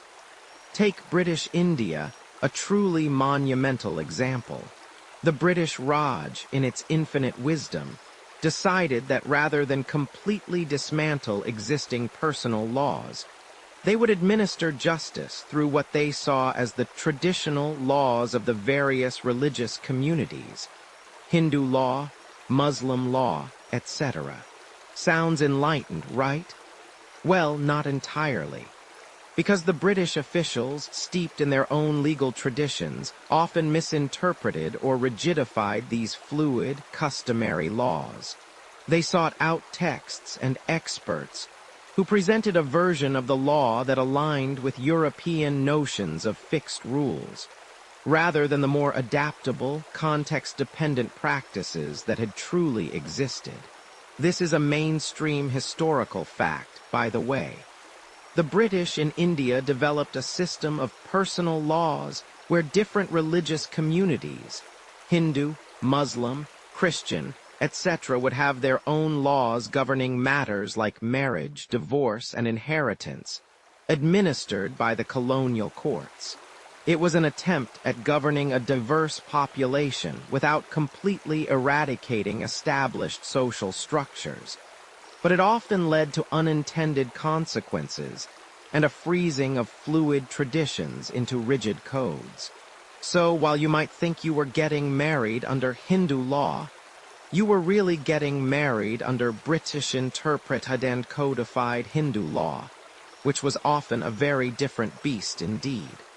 And for a quirky tidbit, well, in some parts of Africa under colonial rule, where indigenous practices like bride price or lobola in some contexts were prevalent, colonial administrations often tried to outlaw or restrict them, seeing them as barbaric or trafficking, but ingenious communities would find ways around it, sometimes by reframing the exchange of goods as a gift or dowry in colonial legal documents, while maintaining the traditional significance within their own cultural sphere. It was like calling your secret stash of chocolates emergency nutrition, when your parents were looking same delightful result, different label. This push for uniformity didn't just affect individual couples. It rippled through entire family structures. Imagine a society built on the recognition of multiple wives, each contributing to the household economy and raising children who were all equally legitimate in the eyes of the community. Then suddenly, only the first wife is recognized, or worse, none of them if the marriage wasn't performed in a Christian church. This could delegitimize children, disrupt inheritance, and create an entirely new class of illegitimate or unrecognized unions, fracturing the social fabric. It's like suddenly being told your favorite blanket isn't really a blanket, because it wasn't knitted with exactly 3 threads of merino wool, even though it keeps you perfectly warm and cozy. The very notion of family began to shift under this pressure. Kinship systems, which might have been broad and encompassing, recognizing ties through multiple lines and often valuing communal ties over strictly conjugal ones, were compressed into a nuclear model. This wasn't always a smooth transition. The deep-seated social safety nets provided by extended kinship networks could unravel as individual property ownership and nuclear family structures became the legally recognized norm. You might have found yourself and your entire lineage navigating a confusing new world where your understanding of who counted as family clashed with the law of the land, which now echoed a distant European capital. The imposition of colonial marital norms had profound and lasting effects. It often undermined the authority of traditional elders and community leaders who had once arbitrated disputes and validated unions. It altered gender dynamics, often solidifying a more patriarchal model where women's rights, which might have been protected by specific customary laws, were diminished under a broader European legal framework. For countless individuals navigating these dual systems, the one you knew in your heart and home, and the one imposed by the ruling power became a constant source of tension and negotiation. You had to decide, do you legitimize your union in the eyes of the colonizer, perhaps for land rights or citizenship, even if it meant abandoning practices sacred to your ancestors? Or do you cling to the old ways, risking legal disenfranchisement? Historians still argue whether the imposition of these European marital norms was primarily a tool of cultural suppression, a genuine, if misguided attempt at civilizing, or simply a pragmatic legal framework to manage vast, newly acquired territories. The answer, as is often the case with history, is probably all of the above. Tangled up in a knot so complex you'd need a team of archaeologists and anthropologists just to begin unpicking it. The reverberations of this colonial footprint are still felt today. You see it in the legal systems of post-colonial nations, where debates often rage over the tension between customary law, religious law, and inherited European civil codes. You see it in the ongoing conversations about gender equality and property rights, where colonial-era legal frameworks sometimes clash with renewed interest in pre-colonial practices. And you certainly see it in the sheer, delightful, sometimes bewildering complexity of modern weddings in formerly colonized lands, where a church ceremony might be followed by a traditional dance, and a white dress might be paired with vibrant ancestral beads.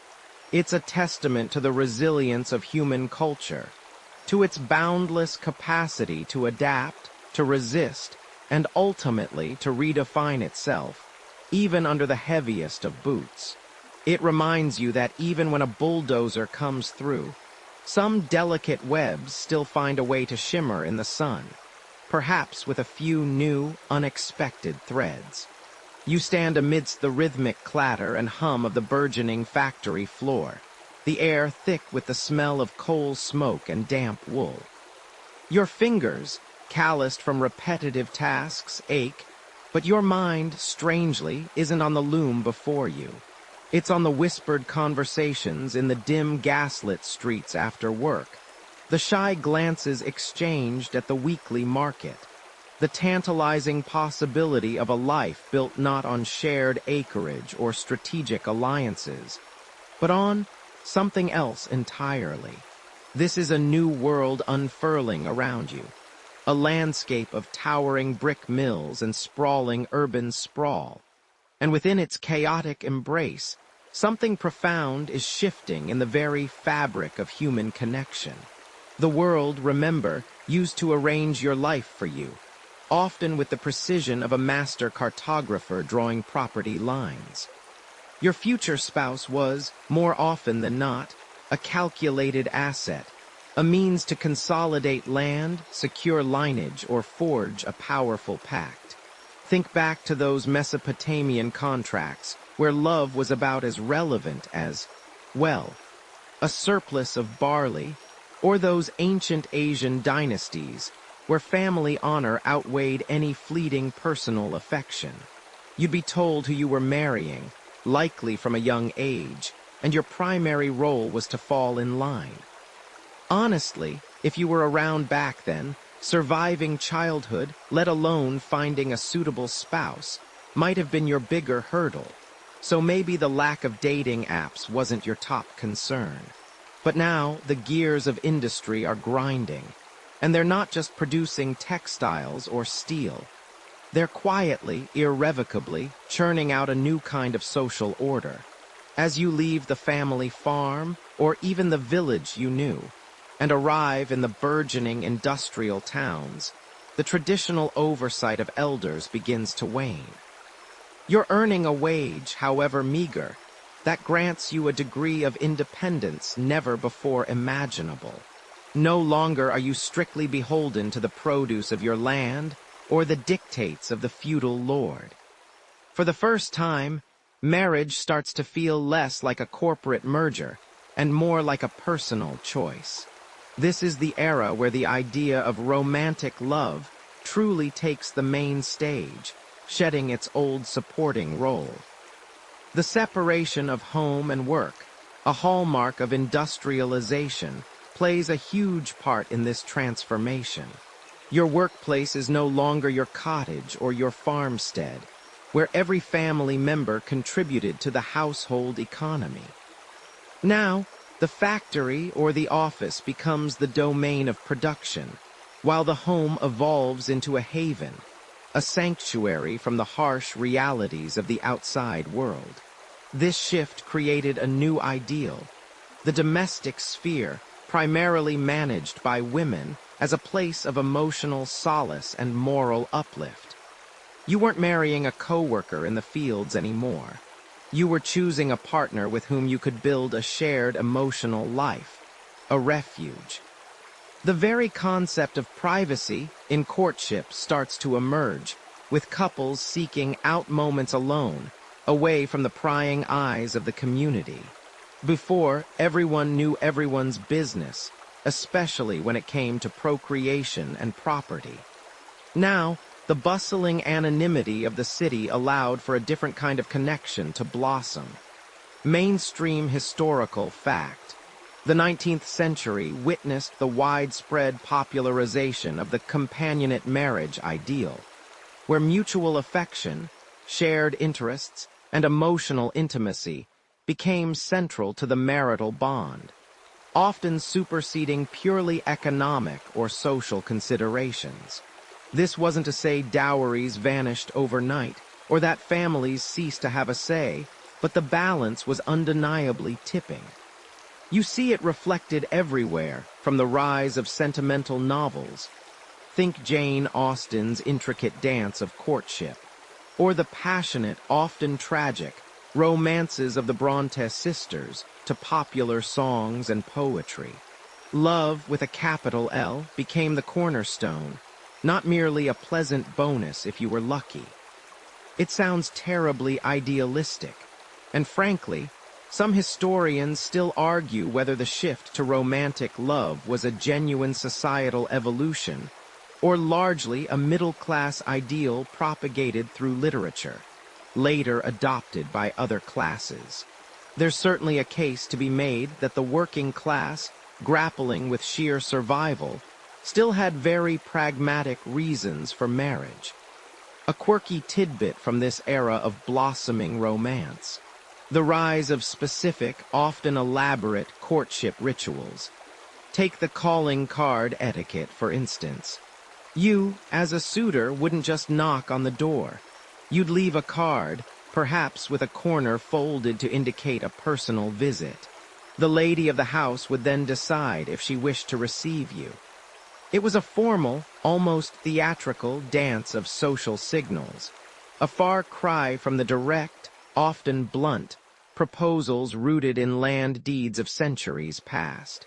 It made dating feel like a complex game of social chess, only with more lace and less chance of losing your head.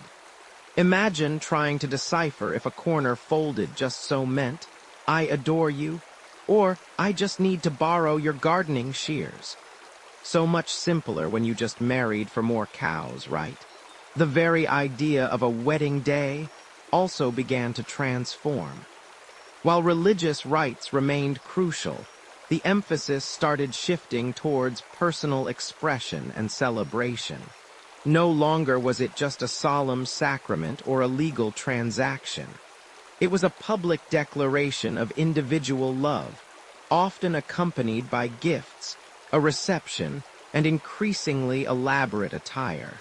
The white wedding dress, for example, gained immense popularity during this period, particularly after Queen Victoria wore one in 1840, setting a trend that would define bridal fashion for generations.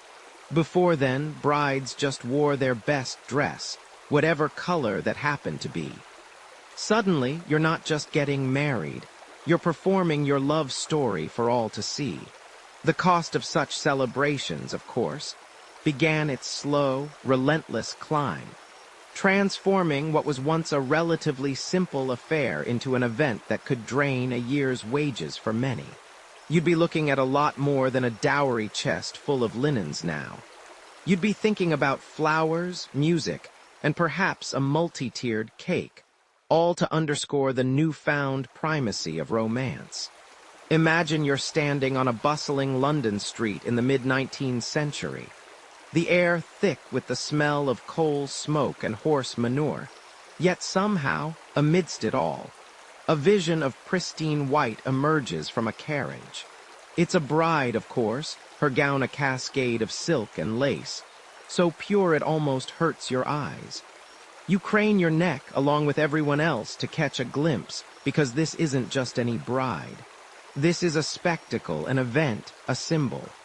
This is the moment post-industrial revolutions shift towards romance, where love as a concept found its ultimate theatrical expression.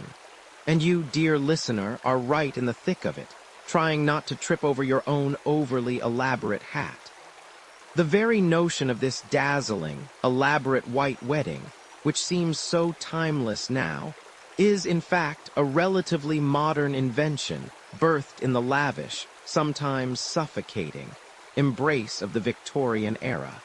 Before this, brides wore their best dress, whatever color it happened to be. Green was popular in some places, blue was associated with constancy, and red, well, red just popped, didn't it? But then, in 1840, Queen Victoria decided she wanted something different. For her marriage to Prince Albert, she chose a white satin gown. Not because it symbolized purity, that came later, a clever bit of post hoc branding, but simply because she loved the lace on it and wanted it to stand out. And stand out it did. Suddenly, white wasn't just a color, it was the color. It became shorthand for innocence, for new beginnings, for the bride's virginal status, a concept you probably won't survive if you're trying to live up to Victorian standards honestly. This wasn't just a fashion choice, it was a societal shift. The Queen's choice, amplified by the burgeoning mass media of the time, engravings, newspapers, even early photography trickled down, first to the aristocracy, then to the burgeoning middle class. You, with your newfound disposable income from the factories, or perhaps your husband's slightly less grimy office job, suddenly aspired to this unattainable ideal. You wanted that ethereal white, those delicate laces, that sweeping train. And you wanted to parade it, because now, marriage wasn't just about joining families or securing land, as it was in those Mesopotamian days we talked about. It was about demonstrating your social standing, your respectability, your adherence to the new, romantic ideal. The white dress was just the beginning. The Victorians, bless their elaborate hearts, didn't just invent the bridal gown. They pretty much invented the modern wedding as we know it, with all its dizzying complexities. You start seeing the rise of formal invitations, intricately engraved and sealed. The wedding cake, which had existed in various forms for centuries, remember those Roman grain cakes, transformed into a multi-tiered architectural marvel, iced with white sugar to match the dress, symbolizing prosperity and fertility. Cutting it became a central ritual, often with the bride and groom performing the task together, a delicate dance of shared responsibility, or maybe just a clumsy attempt not to get icing on the expensive gown. The entire event became a grand performance. Churches were decorated with flowers, often orange blossoms, symbolizing fertility and eternal love. You'd hire a photographer, an emerging profession, to capture these fleeting moments, freezing them in sepia tones for posterity. Imagine trying to smile naturally for a 30-second exposure back then. Your face would be locked in a rictus of terror, not joy. And then there were the bridesmaids and groomsmen, not just friends, but almost a supporting cast, dressed in coordinating outfits, adding to the visual grandeur. Their roles, originally perhaps to confuse evil spirits or guard the couple, had evolved into purely aesthetic and supportive ones. This era also saw the intensification of pre-wedding rituals. The engagement ring, often featuring a diamond. De Beers really knew what they were doing later, didn't they? Became an essential prenuptial symbol of commitment and status.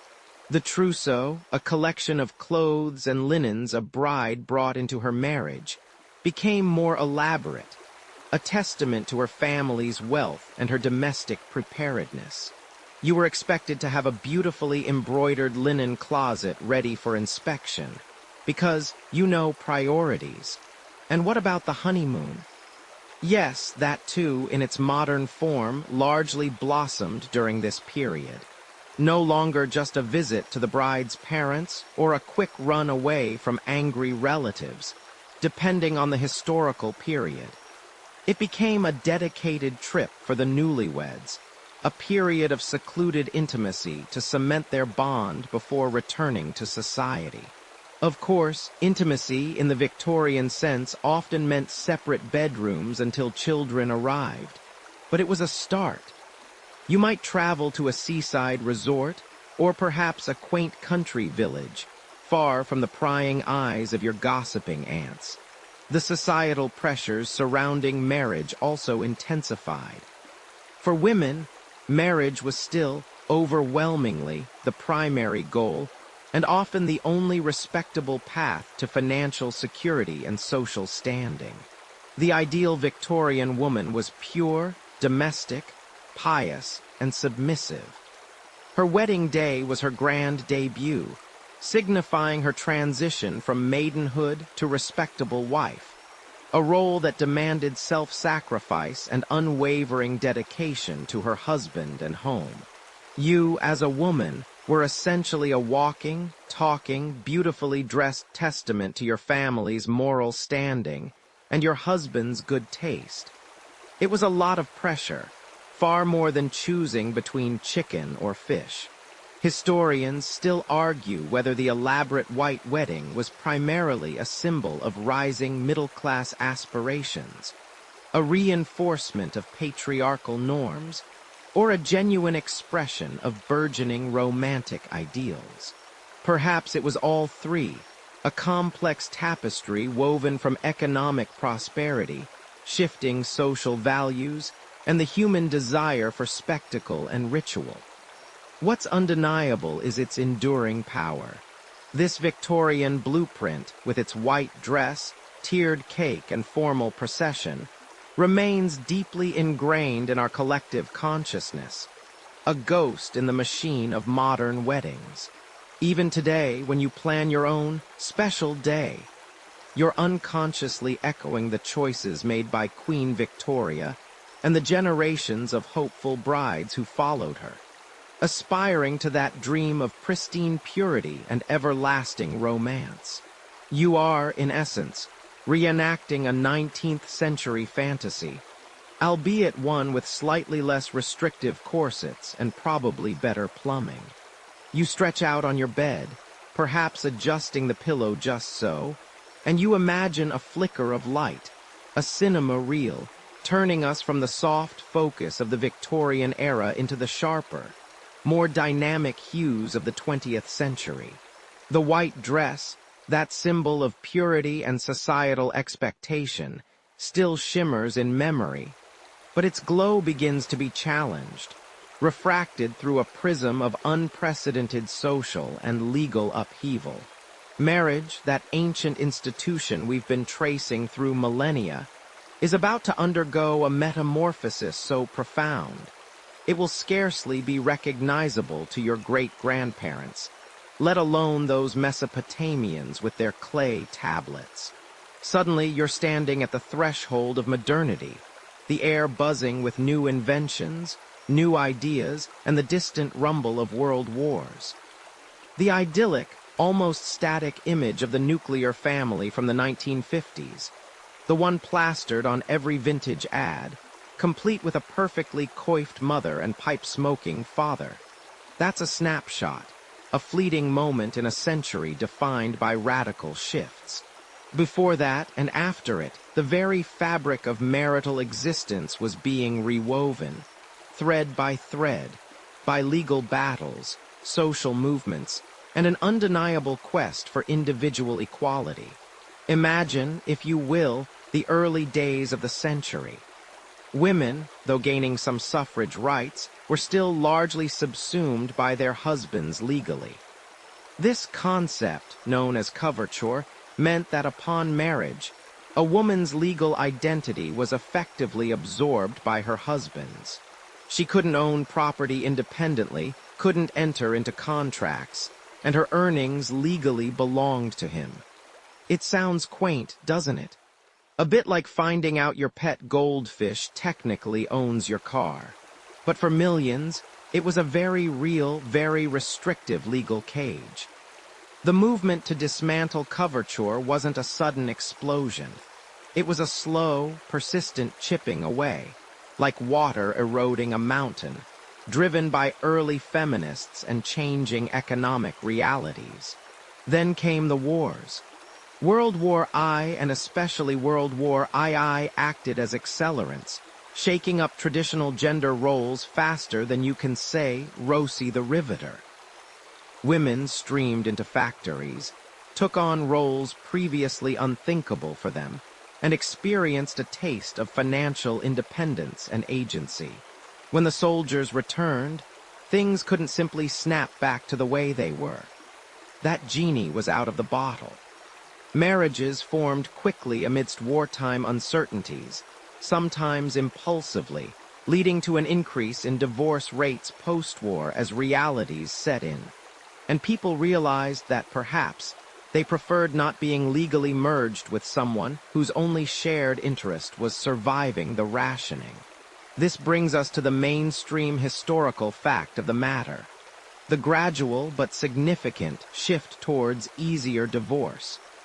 In the earlier centuries, divorce was often difficult, requiring specific grounds like adultery or cruelty, and sometimes even an act of parliament in some jurisdictions. You practically needed a legal team as large as a small army just to untie the knot. But as the 20th century progressed, the concept of no-fault divorce began to gain traction, a groundbreaking legal reform that acknowledged a marriage could simply break down due to irreconcilable differences, without needing to assign blame. California led the way in 1969, introducing the first no-fault divorce law, and other states soon followed. This was a monumental change, reflecting a societal acceptance that marriages could end without one party being a villain, a concept that would have made our Mesopotamian friends, so focused on contractual fidelity, scratch their clay tablets in bewilderment. Here's where it gets a little cheeky. You probably won't survive the legal complexities of early 20th century divorce, where accusations flew like confetti at a particularly bitter wedding. It's a good thing you live now, where untangling marital knots is still a pain. But at least you don't need to hire a private investigator to catch your spouse in a compromising hat. The civil rights movement of the mid-20th century also had a profound impact on marriage. Prior to 1967, interracial marriage was still illegal in many U.S. states, a relic of discriminatory laws that had persisted for centuries. The landmark Supreme Court case, Loving v. Virginia, finally struck down these anti-miscegenation laws, declaring them unconstitutional.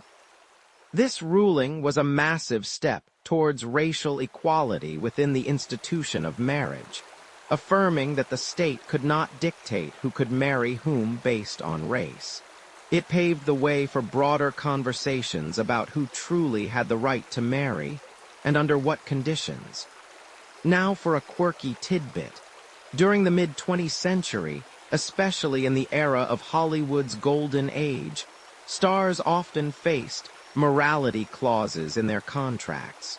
These clauses could dictate their public behavior, and sometimes even their marital status, with studios fearing scandal could ruin a star's image and box office appeal.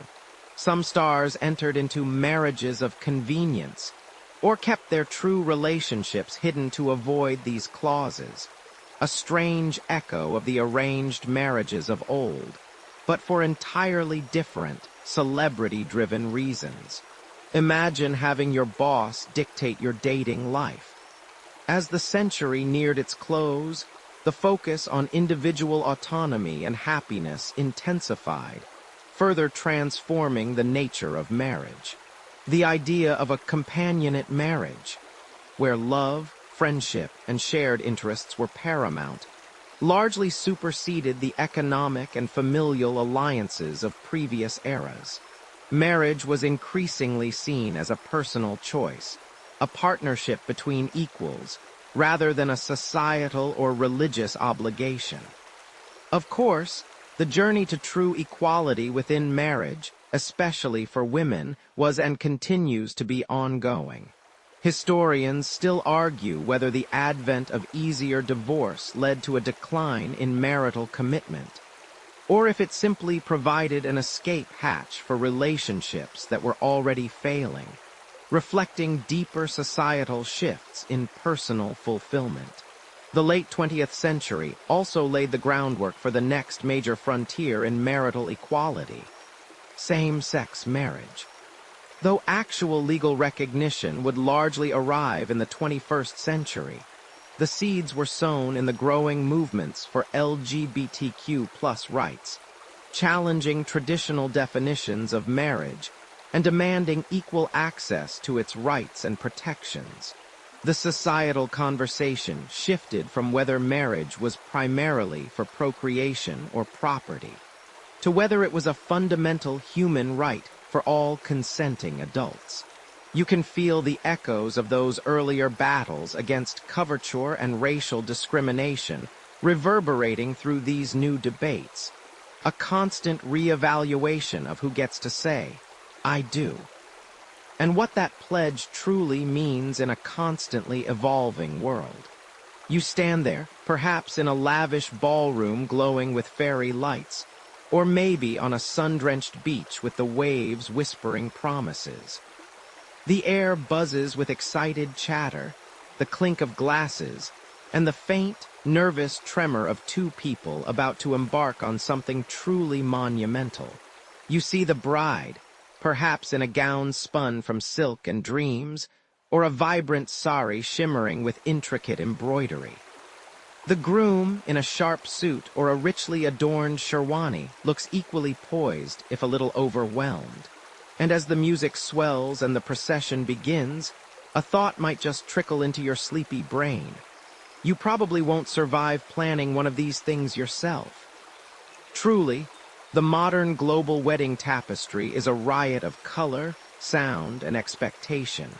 A magnificent, complicated knot woven from threads stretching back thousands of years, all culminating in this very moment. The white dress, a callback to our Victorian friends and their desire for purity and ostentation, still dominates many Western ceremonies, but travel just a few thousand miles east, and you'll find brides resplendent in crimson, gold, or a rainbow of hues, each color imbued with specific blessings and meanings.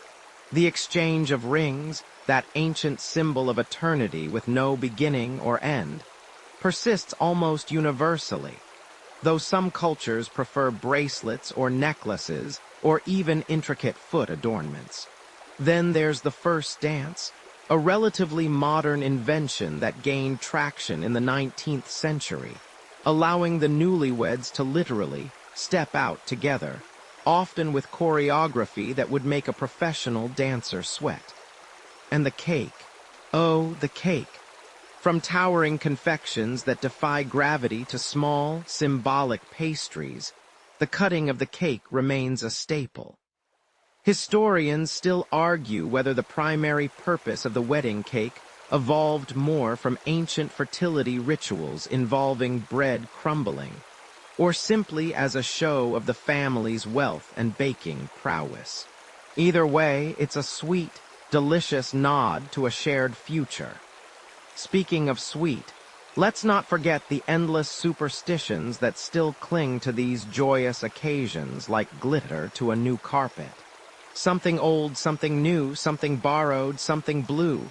You know the drill.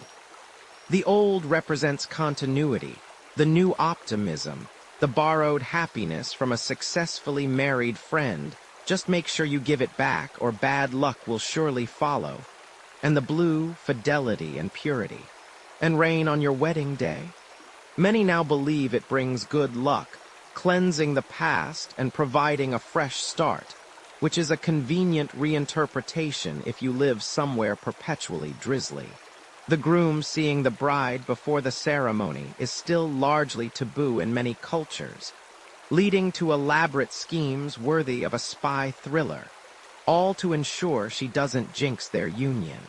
And then there's the breaking of glass, a tradition in Jewish weddings, symbolizing the destruction of the temple in Jerusalem, or perhaps, more universally, the fragility of relationships and the commitment needed to keep them intact. Some even say it wards off evil spirits. I'm still waiting for a glass to break when my Wi-Fi goes out, but no luck. Beyond these commonalities, the sheer diversity of celebratory customs is truly breathtaking. Imagine a grand Indian barat, where the groom arrives on horseback, an elephant, or even a fancy car, accompanied by a joyous, dancing procession of his family and friends, drumming and singing their way to the bride's family. It's less a quiet arrival and more a full-blown parade.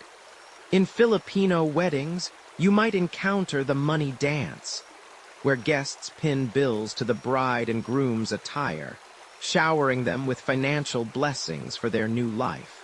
It's practical, if a little awkward, and certainly more helpful than a toaster. The Scots, bless their tartan hearts, often host a lively ceilidh, where traditional folk music sets the stage for energetic group dances, ensuring everyone gets a workout before the actual vows. And in China, the tea ceremony is a deeply respectful ritual, where the couple honors both sets of parents and elder relatives by serving them tea, symbolizing their gratitude and entrance into their new families. It's a beautiful moment of reverence that contrasts sharply with, say, the Lebanese zaf, a boisterous procession of drummers, dancers, and often sword-wielding performers, announcing the arrival of the couple with deafening exuberance. One mainstream historical fact is the growing trend of destination weddings. While elopements have always existed, the idea of gathering dozens or even hundreds of guests in an exotic location, be it a Tuscan villa, a tropical beach, or a Scottish castle, has exploded in popularity in the last few decades. This global phenomenon reflects not only increased affluence and ease of travel, but also a desire for a unique, personalized experience, often blending traditional vows with a vacation for all involved. A quirky tidbit. In some parts of South Korea, grooms are subjected to foot whipping by their friends after the wedding ceremony. Their ankles are bound, and their feet are beaten with a stick or even a dried yellow corvina fish, supposedly to test their strength and character before their first night as a married man. It's meant to be humorous and symbolic, but I'm guessing ouch is the universal language spoken in those moments. You can almost hear the groom thinking, well, at least it's not a crocodile dung sunscreen face mask. Remember that. Good times. You scroll through endless feeds, witnessing curated perfection. Perfectly posed engagement photos, meticulously styled reception tables, and professional highlight reels that look like Hollywood productions. Social media has become an undeniable force in the modern wedding. It dictates trends, creates immense pressure for couples to perform their love story, and transforms private moments into public spectacles.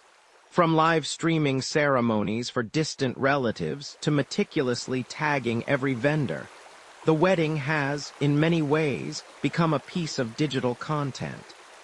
This digital footprint, while connecting people across vast distances, also adds another layer of complexity, transforming what was once an intimate celebration into a globally accessible performance.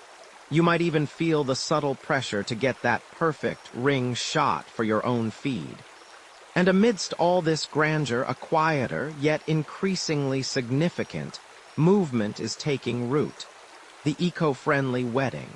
Couples are opting for locally sourced flowers, recycled invitations, vintage dresses, and carbon-neutral venues, striving to make their special day not only memorable but also sustainable.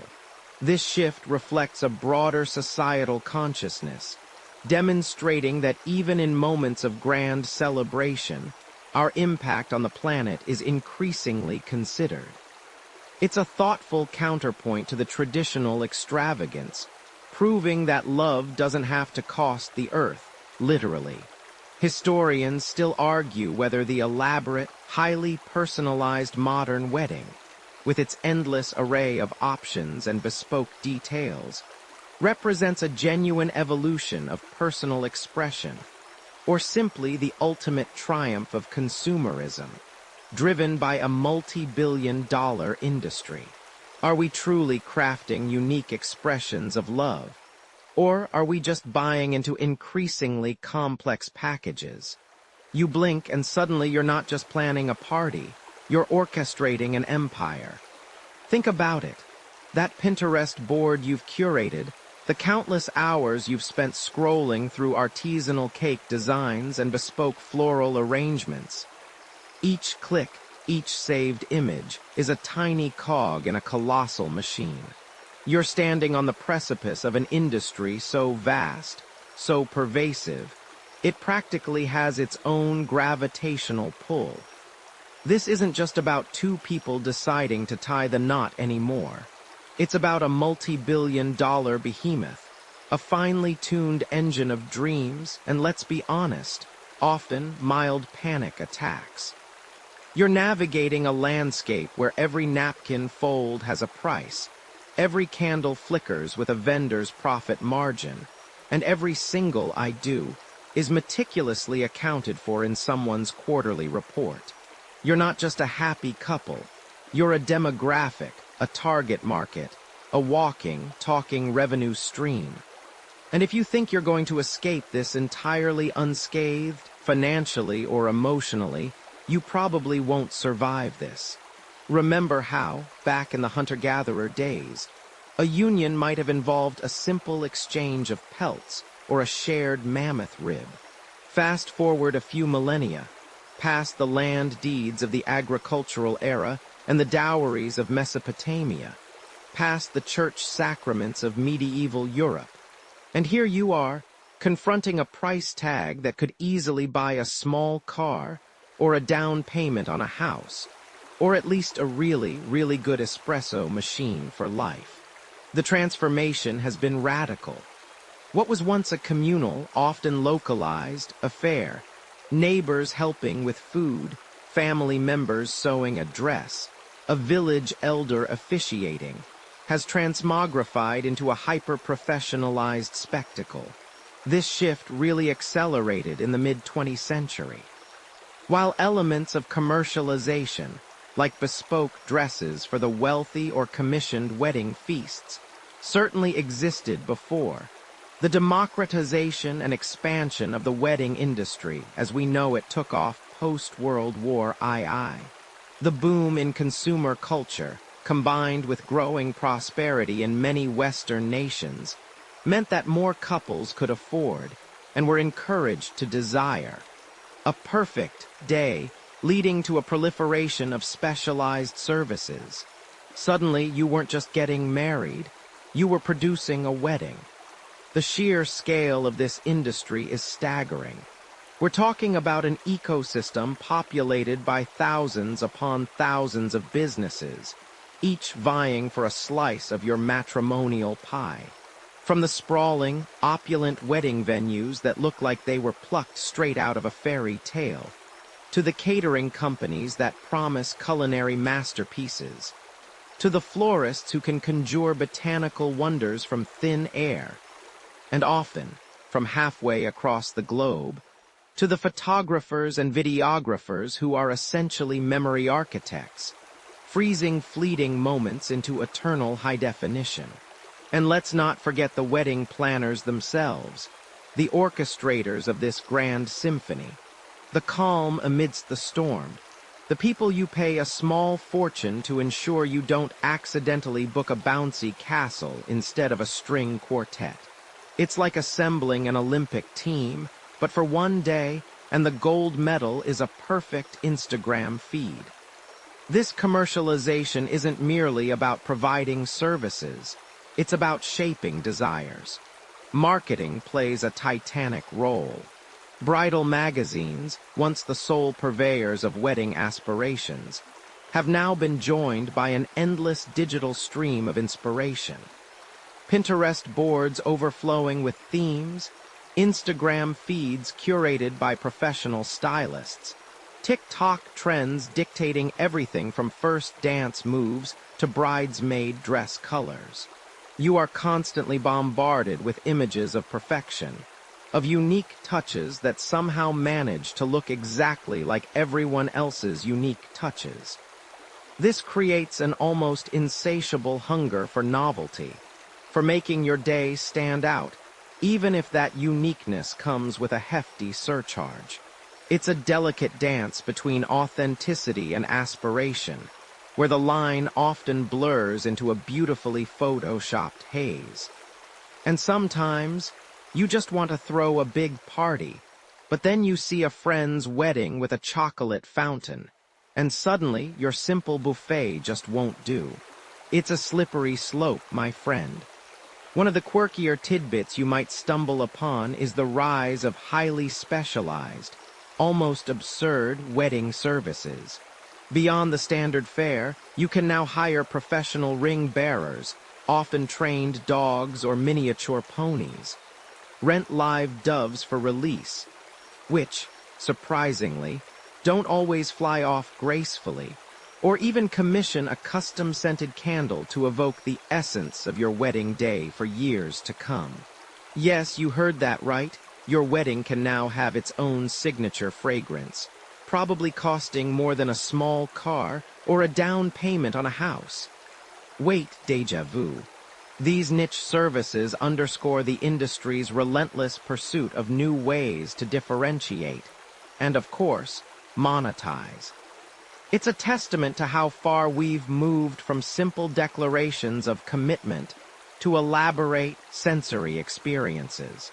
The economic impact is profound, extending far beyond the happy couple's immediate budget.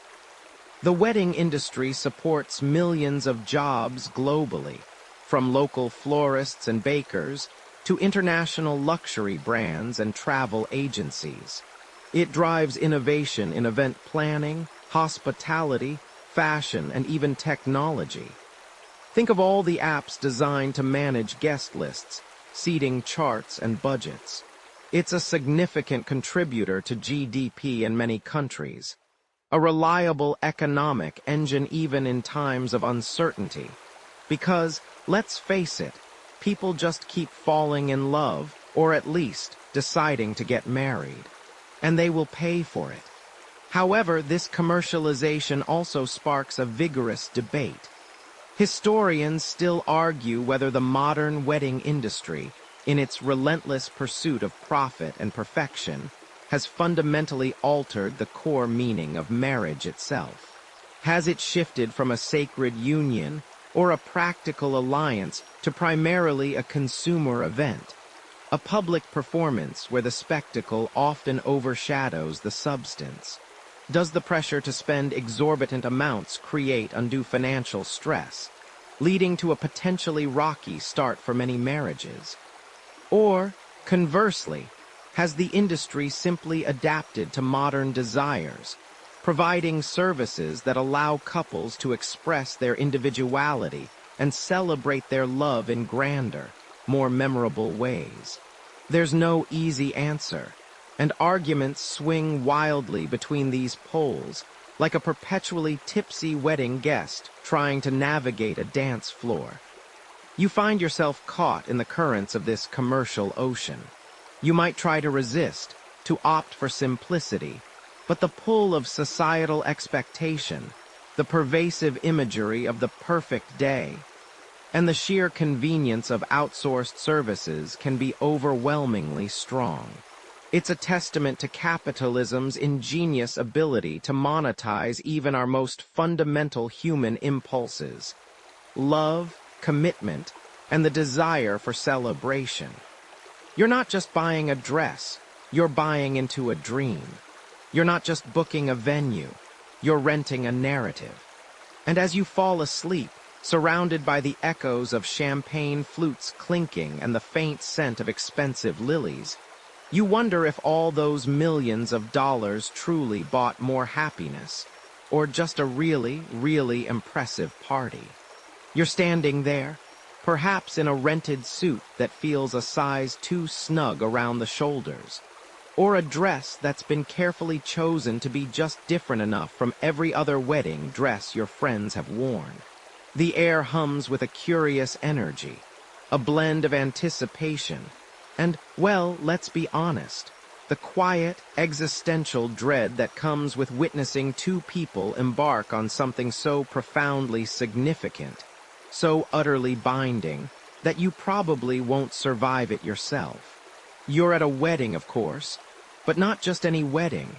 You're at a modern wedding where the past and present are constantly, subtly wrestling for dominance. This tension is palpable, isn't it? On one side, you have the echoes of millennia, the exchange of rings, the promises whispered under a huppah or before a cross, the walk down an aisle that feels both ancient and utterly contemporary. These are the anchors, the deep roots of tradition that tell us, this is how it's done. This is what it means. They're the ceremonial hand-me-downs, worn by countless generations, comforting in their familiarity. You feel the weight of history in every deliberate step, every recited vow that has been spoken by millions before. And then, on the other side, you have the fierce, glittering current of modern expression, bespoke vows that sound less like ancient incantations and more like a heartfelt tick-tock monologue, unexpected dance-offs where the bridal party might suddenly bust out synchronized moves to a pop anthem, or themed receptions that defy every beige banquet hall stereotype you've ever endured. It's a fascinating, sometimes chaotic, dance between what was, what is, and what a couple desperately wants it to be. You see it in the meticulously chosen color palette that has no historical precedent, or in the decision to forego the traditional cake for a tower of artisanal donuts. It's a rebellion, a whisper, a shout against the prescriptive norms, insisting that this day, above all, must reflect them. Think back to those Mesopotamian marriage contracts we discussed, or the economic cornerstone that marriage became in the agricultural era. For centuries, marriage was largely about alliances, resources, and securing lineage. The ceremony, if it even existed in a formal sense, was a public declaration of a new arrangement, less about personal whims and more about communal utility. But slowly, gradually, the emotional component began to creep in, aided by the shift towards romantic love during the Industrial Revolution. The Victorian era's white dream, remember that elaborate spectacle, cemented the idea of the wedding as a grand personal statement, albeit one dictated by strict societal expectations. Now, however, you're observing a new frontier. Couples aren't just adapting traditions. They're dissecting them, picking out the pieces that resonate and discarding the rest with the casual confidence of someone decluttering their wardrobe. Why include a garter toss if neither of you particularly likes garter tosses? Why have a formal receiving line if you'd rather just mingle freely? This isn't just about convenience, it's about authenticity. You see couples choosing to include elements from their diverse cultural backgrounds. Perhaps a tea ceremony from one family's heritage blended seamlessly with a traditional Western first dance. This mixing and matching creates ceremonies that are deeply personal. A true global wedding tapestry woven from threads both ancient and utterly contemporary. But it's not always a smooth blend. Sometimes, the desire for personal expression clashes head-on with deeply ingrained family expectations or cultural norms. The polite tug-of-war over who pays for what, or whether Uncle Bari absolutely must play his tuba during the vows, can be a microcosm of this larger tension. You might hear hushed conversations about how it's not how we do it from older relatives, or see the subtle furrowing of brows when a couple opts for a completely unconventional venue. Historians still argue whether the increasing emphasis on personalized wedding ceremonies is a genuine reflection of societal individualism, or merely a byproduct of aggressive marketing from the wedding industry, which, let's be honest, has a vested interest in convincing you that your day needs to be uniquely, expensively, you. Consider the white dress, for instance. A mainstream historical fact is that it only gained widespread popularity after Queen Victoria's marriage in 1840. Before that, brides simply wore their best dress, often in any color.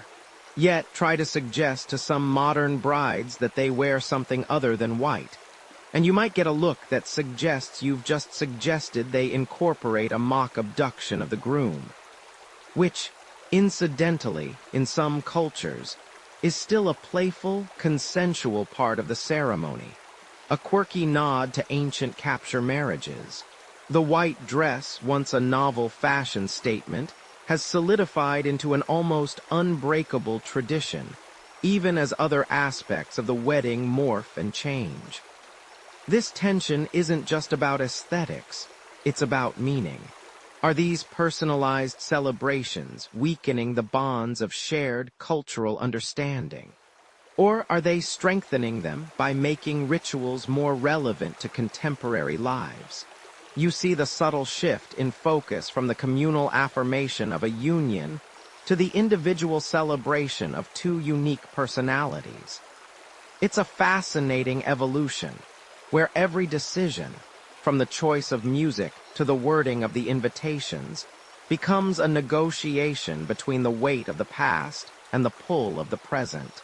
And you, sitting there, witnessing it all, are part of this ongoing, ever-evolving story of why weddings exist, and why they're just so delightfully, maddeningly complicated.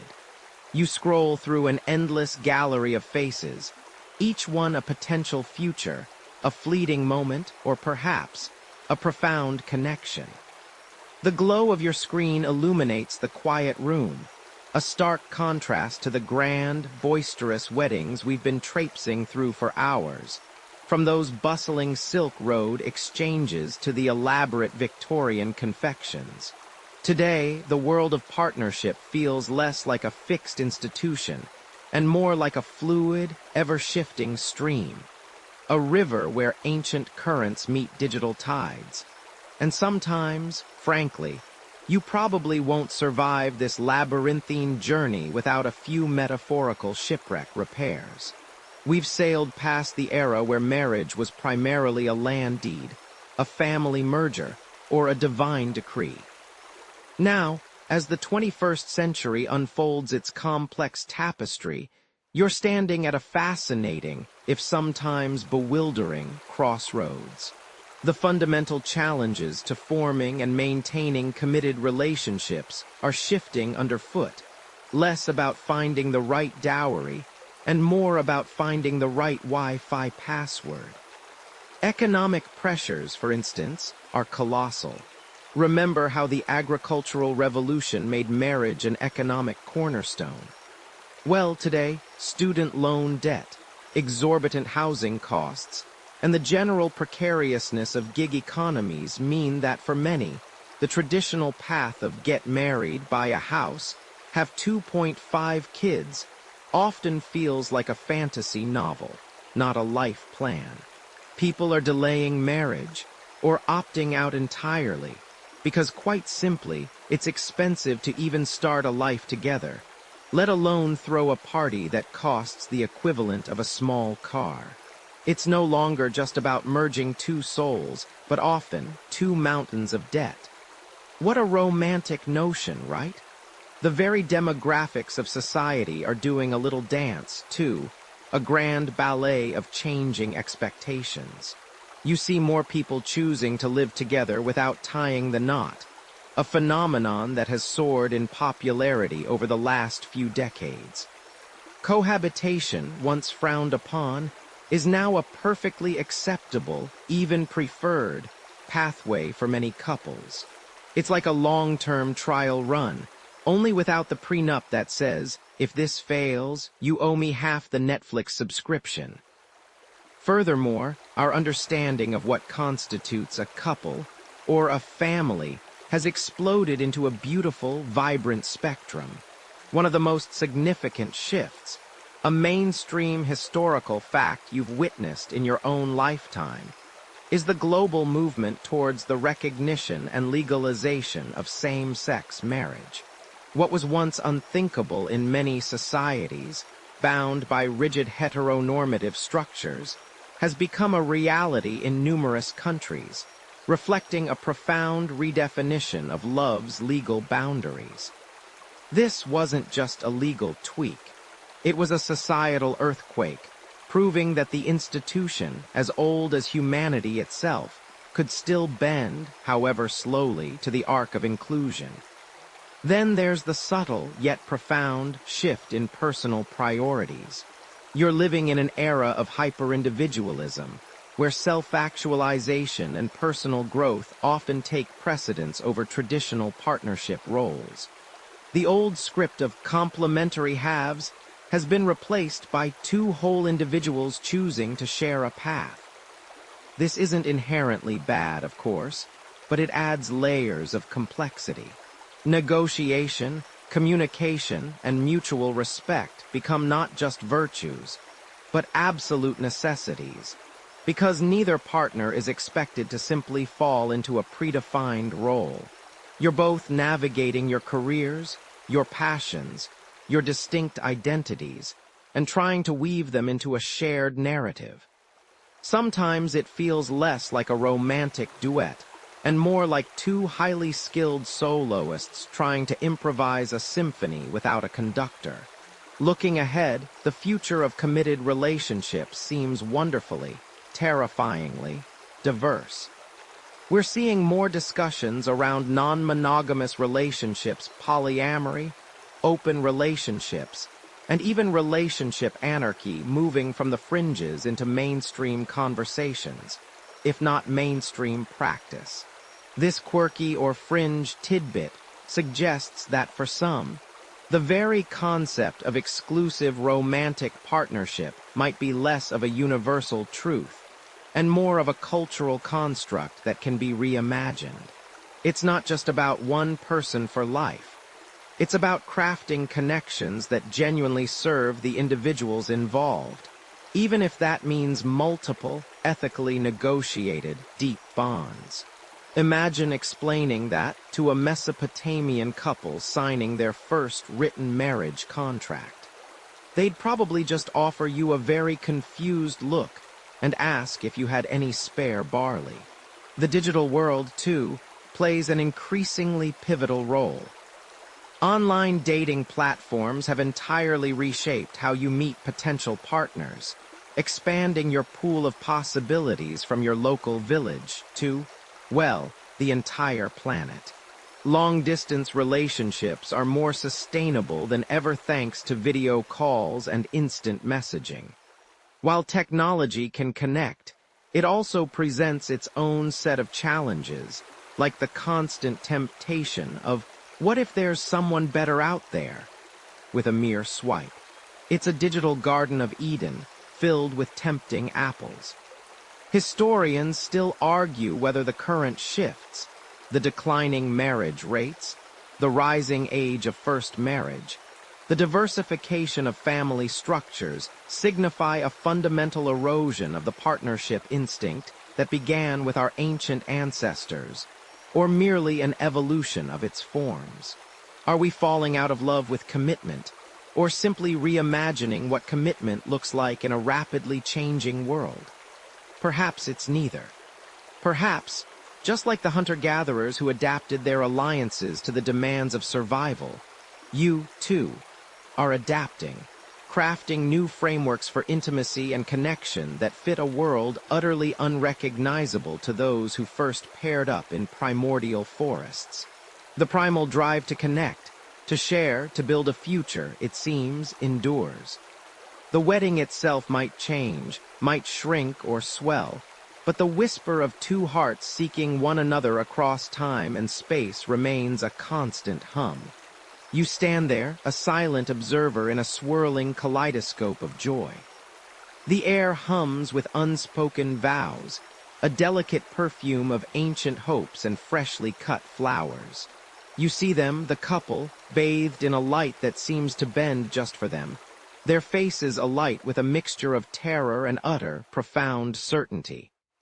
Around them, families merge, sometimes awkwardly, sometimes with a heartfelt embrace that spans generations. You might catch a glimpse of a distant relative you haven't seen since you were knee-high to a grasshopper, or perhaps someone you genuinely don't know. Because let's be honest, you probably won't survive this party without meeting at least 3 people who claim to be third cousins, twice removed. Yet, despite the occasional questionable dance moves or the inevitable struggle with tiny canapés, there's an undeniable current, beneath it all a shared recognition of something significant. It's a moment woven from threads of history, whispers of tradition, and the bold, brave declaration of 2 souls saying, "We choose each other, and we want everyone to know." Think back to those agricultural communities we talked about, where marriage was an economic cornerstone, a contract for land and lineage. Or the Mesopotamians, with their earliest written agreements, practically a prenup etched in clay. For centuries, across continents and cultures, marriage has been this public, formalized agreement. It's a mainstream historical fact that virtually every human society, from the simplest hunter-gatherer bands to the most complex empires, developed some form of sanctioned partnership for procreation and social stability. It wasn't always about love as we now understand it. Often, it was about resources, alliances, and the continuation of the family name. The sheer persistence of this institution, despite all its mutations, is quite something, isn't it? Even when you look at something as quirky as the ancient Roman practice of coemptio, a symbolic purchase of the bride where a fake sale would occur to transfer her from her father's legal control to her husband's. The core element of public transfer and declaration was always present. It reminds you how deeply ingrained the need for formal recognition has always been. But why the fanfare? Why the complicated rituals, the outfits, the endless planning that makes you want to lie down in a dark room and hum? Why the public declaration? It's because human beings at our core are social creatures. We crave belonging, validation, and a sense of continuity. A wedding, at its heart, is a ritual, and humans are hardwired for ritual. Whether it's a tiny, intimate elopement on a mountaintop or a 1,000-guest extravaganza with fire dancers and a champagne fountain, the act itself is a performance, a shared experience that marks a transition. It's a communal affirmation of new beginnings, a way for the tribe, the village, the family, society itself, to acknowledge and support a new union. Historians still argue whether the primary driver for the universal adoption of marriage was purely pragmatic, economic, political, or if an innate psychological need for formalized bonding played an equally significant role from the very beginning.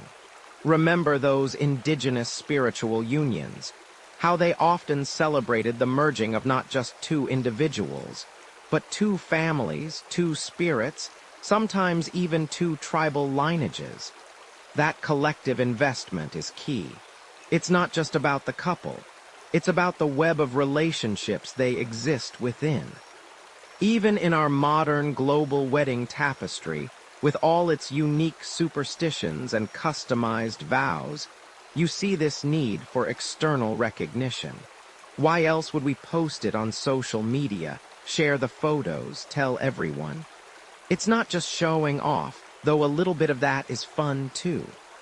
It's about solidifying the reality of the union in the minds of others, making it a shared truth. It's a little like when you finally tell a really elaborate joke that you've been perfecting for weeks, and everyone laughs. There's a sense of completion, a shared moment of understanding. And while the wedding industry might try to convince you that you need a specific shade of teal napkins and a 12-tier cake, the fundamental human need for ritual, for connection, and for this bold, public declaration of love remains utterly, beautifully universal. And so, as the music softens and the lights dim, you find yourself reflecting on this ancient journey we've taken together. From the primal instincts of early pairing to the elaborate ceremonies of today, the thread that weaves through it all is this profound human need for connection, for belonging. It's a need as old as the first whisper of wind through the trees, as enduring as the gentle rhythm of the tides. You can almost feel the quiet presence of all those who came before us, their hopes and dreams for union echoing through time, each one contributing a tiny, vital note to this grand, continuing symphony of human experience. Let your mind drift now, as the last images of celebration begin to gently fade. The laughter softens to a distant murmur. The vibrant colors of joy begin to blur into a soft, calming haze.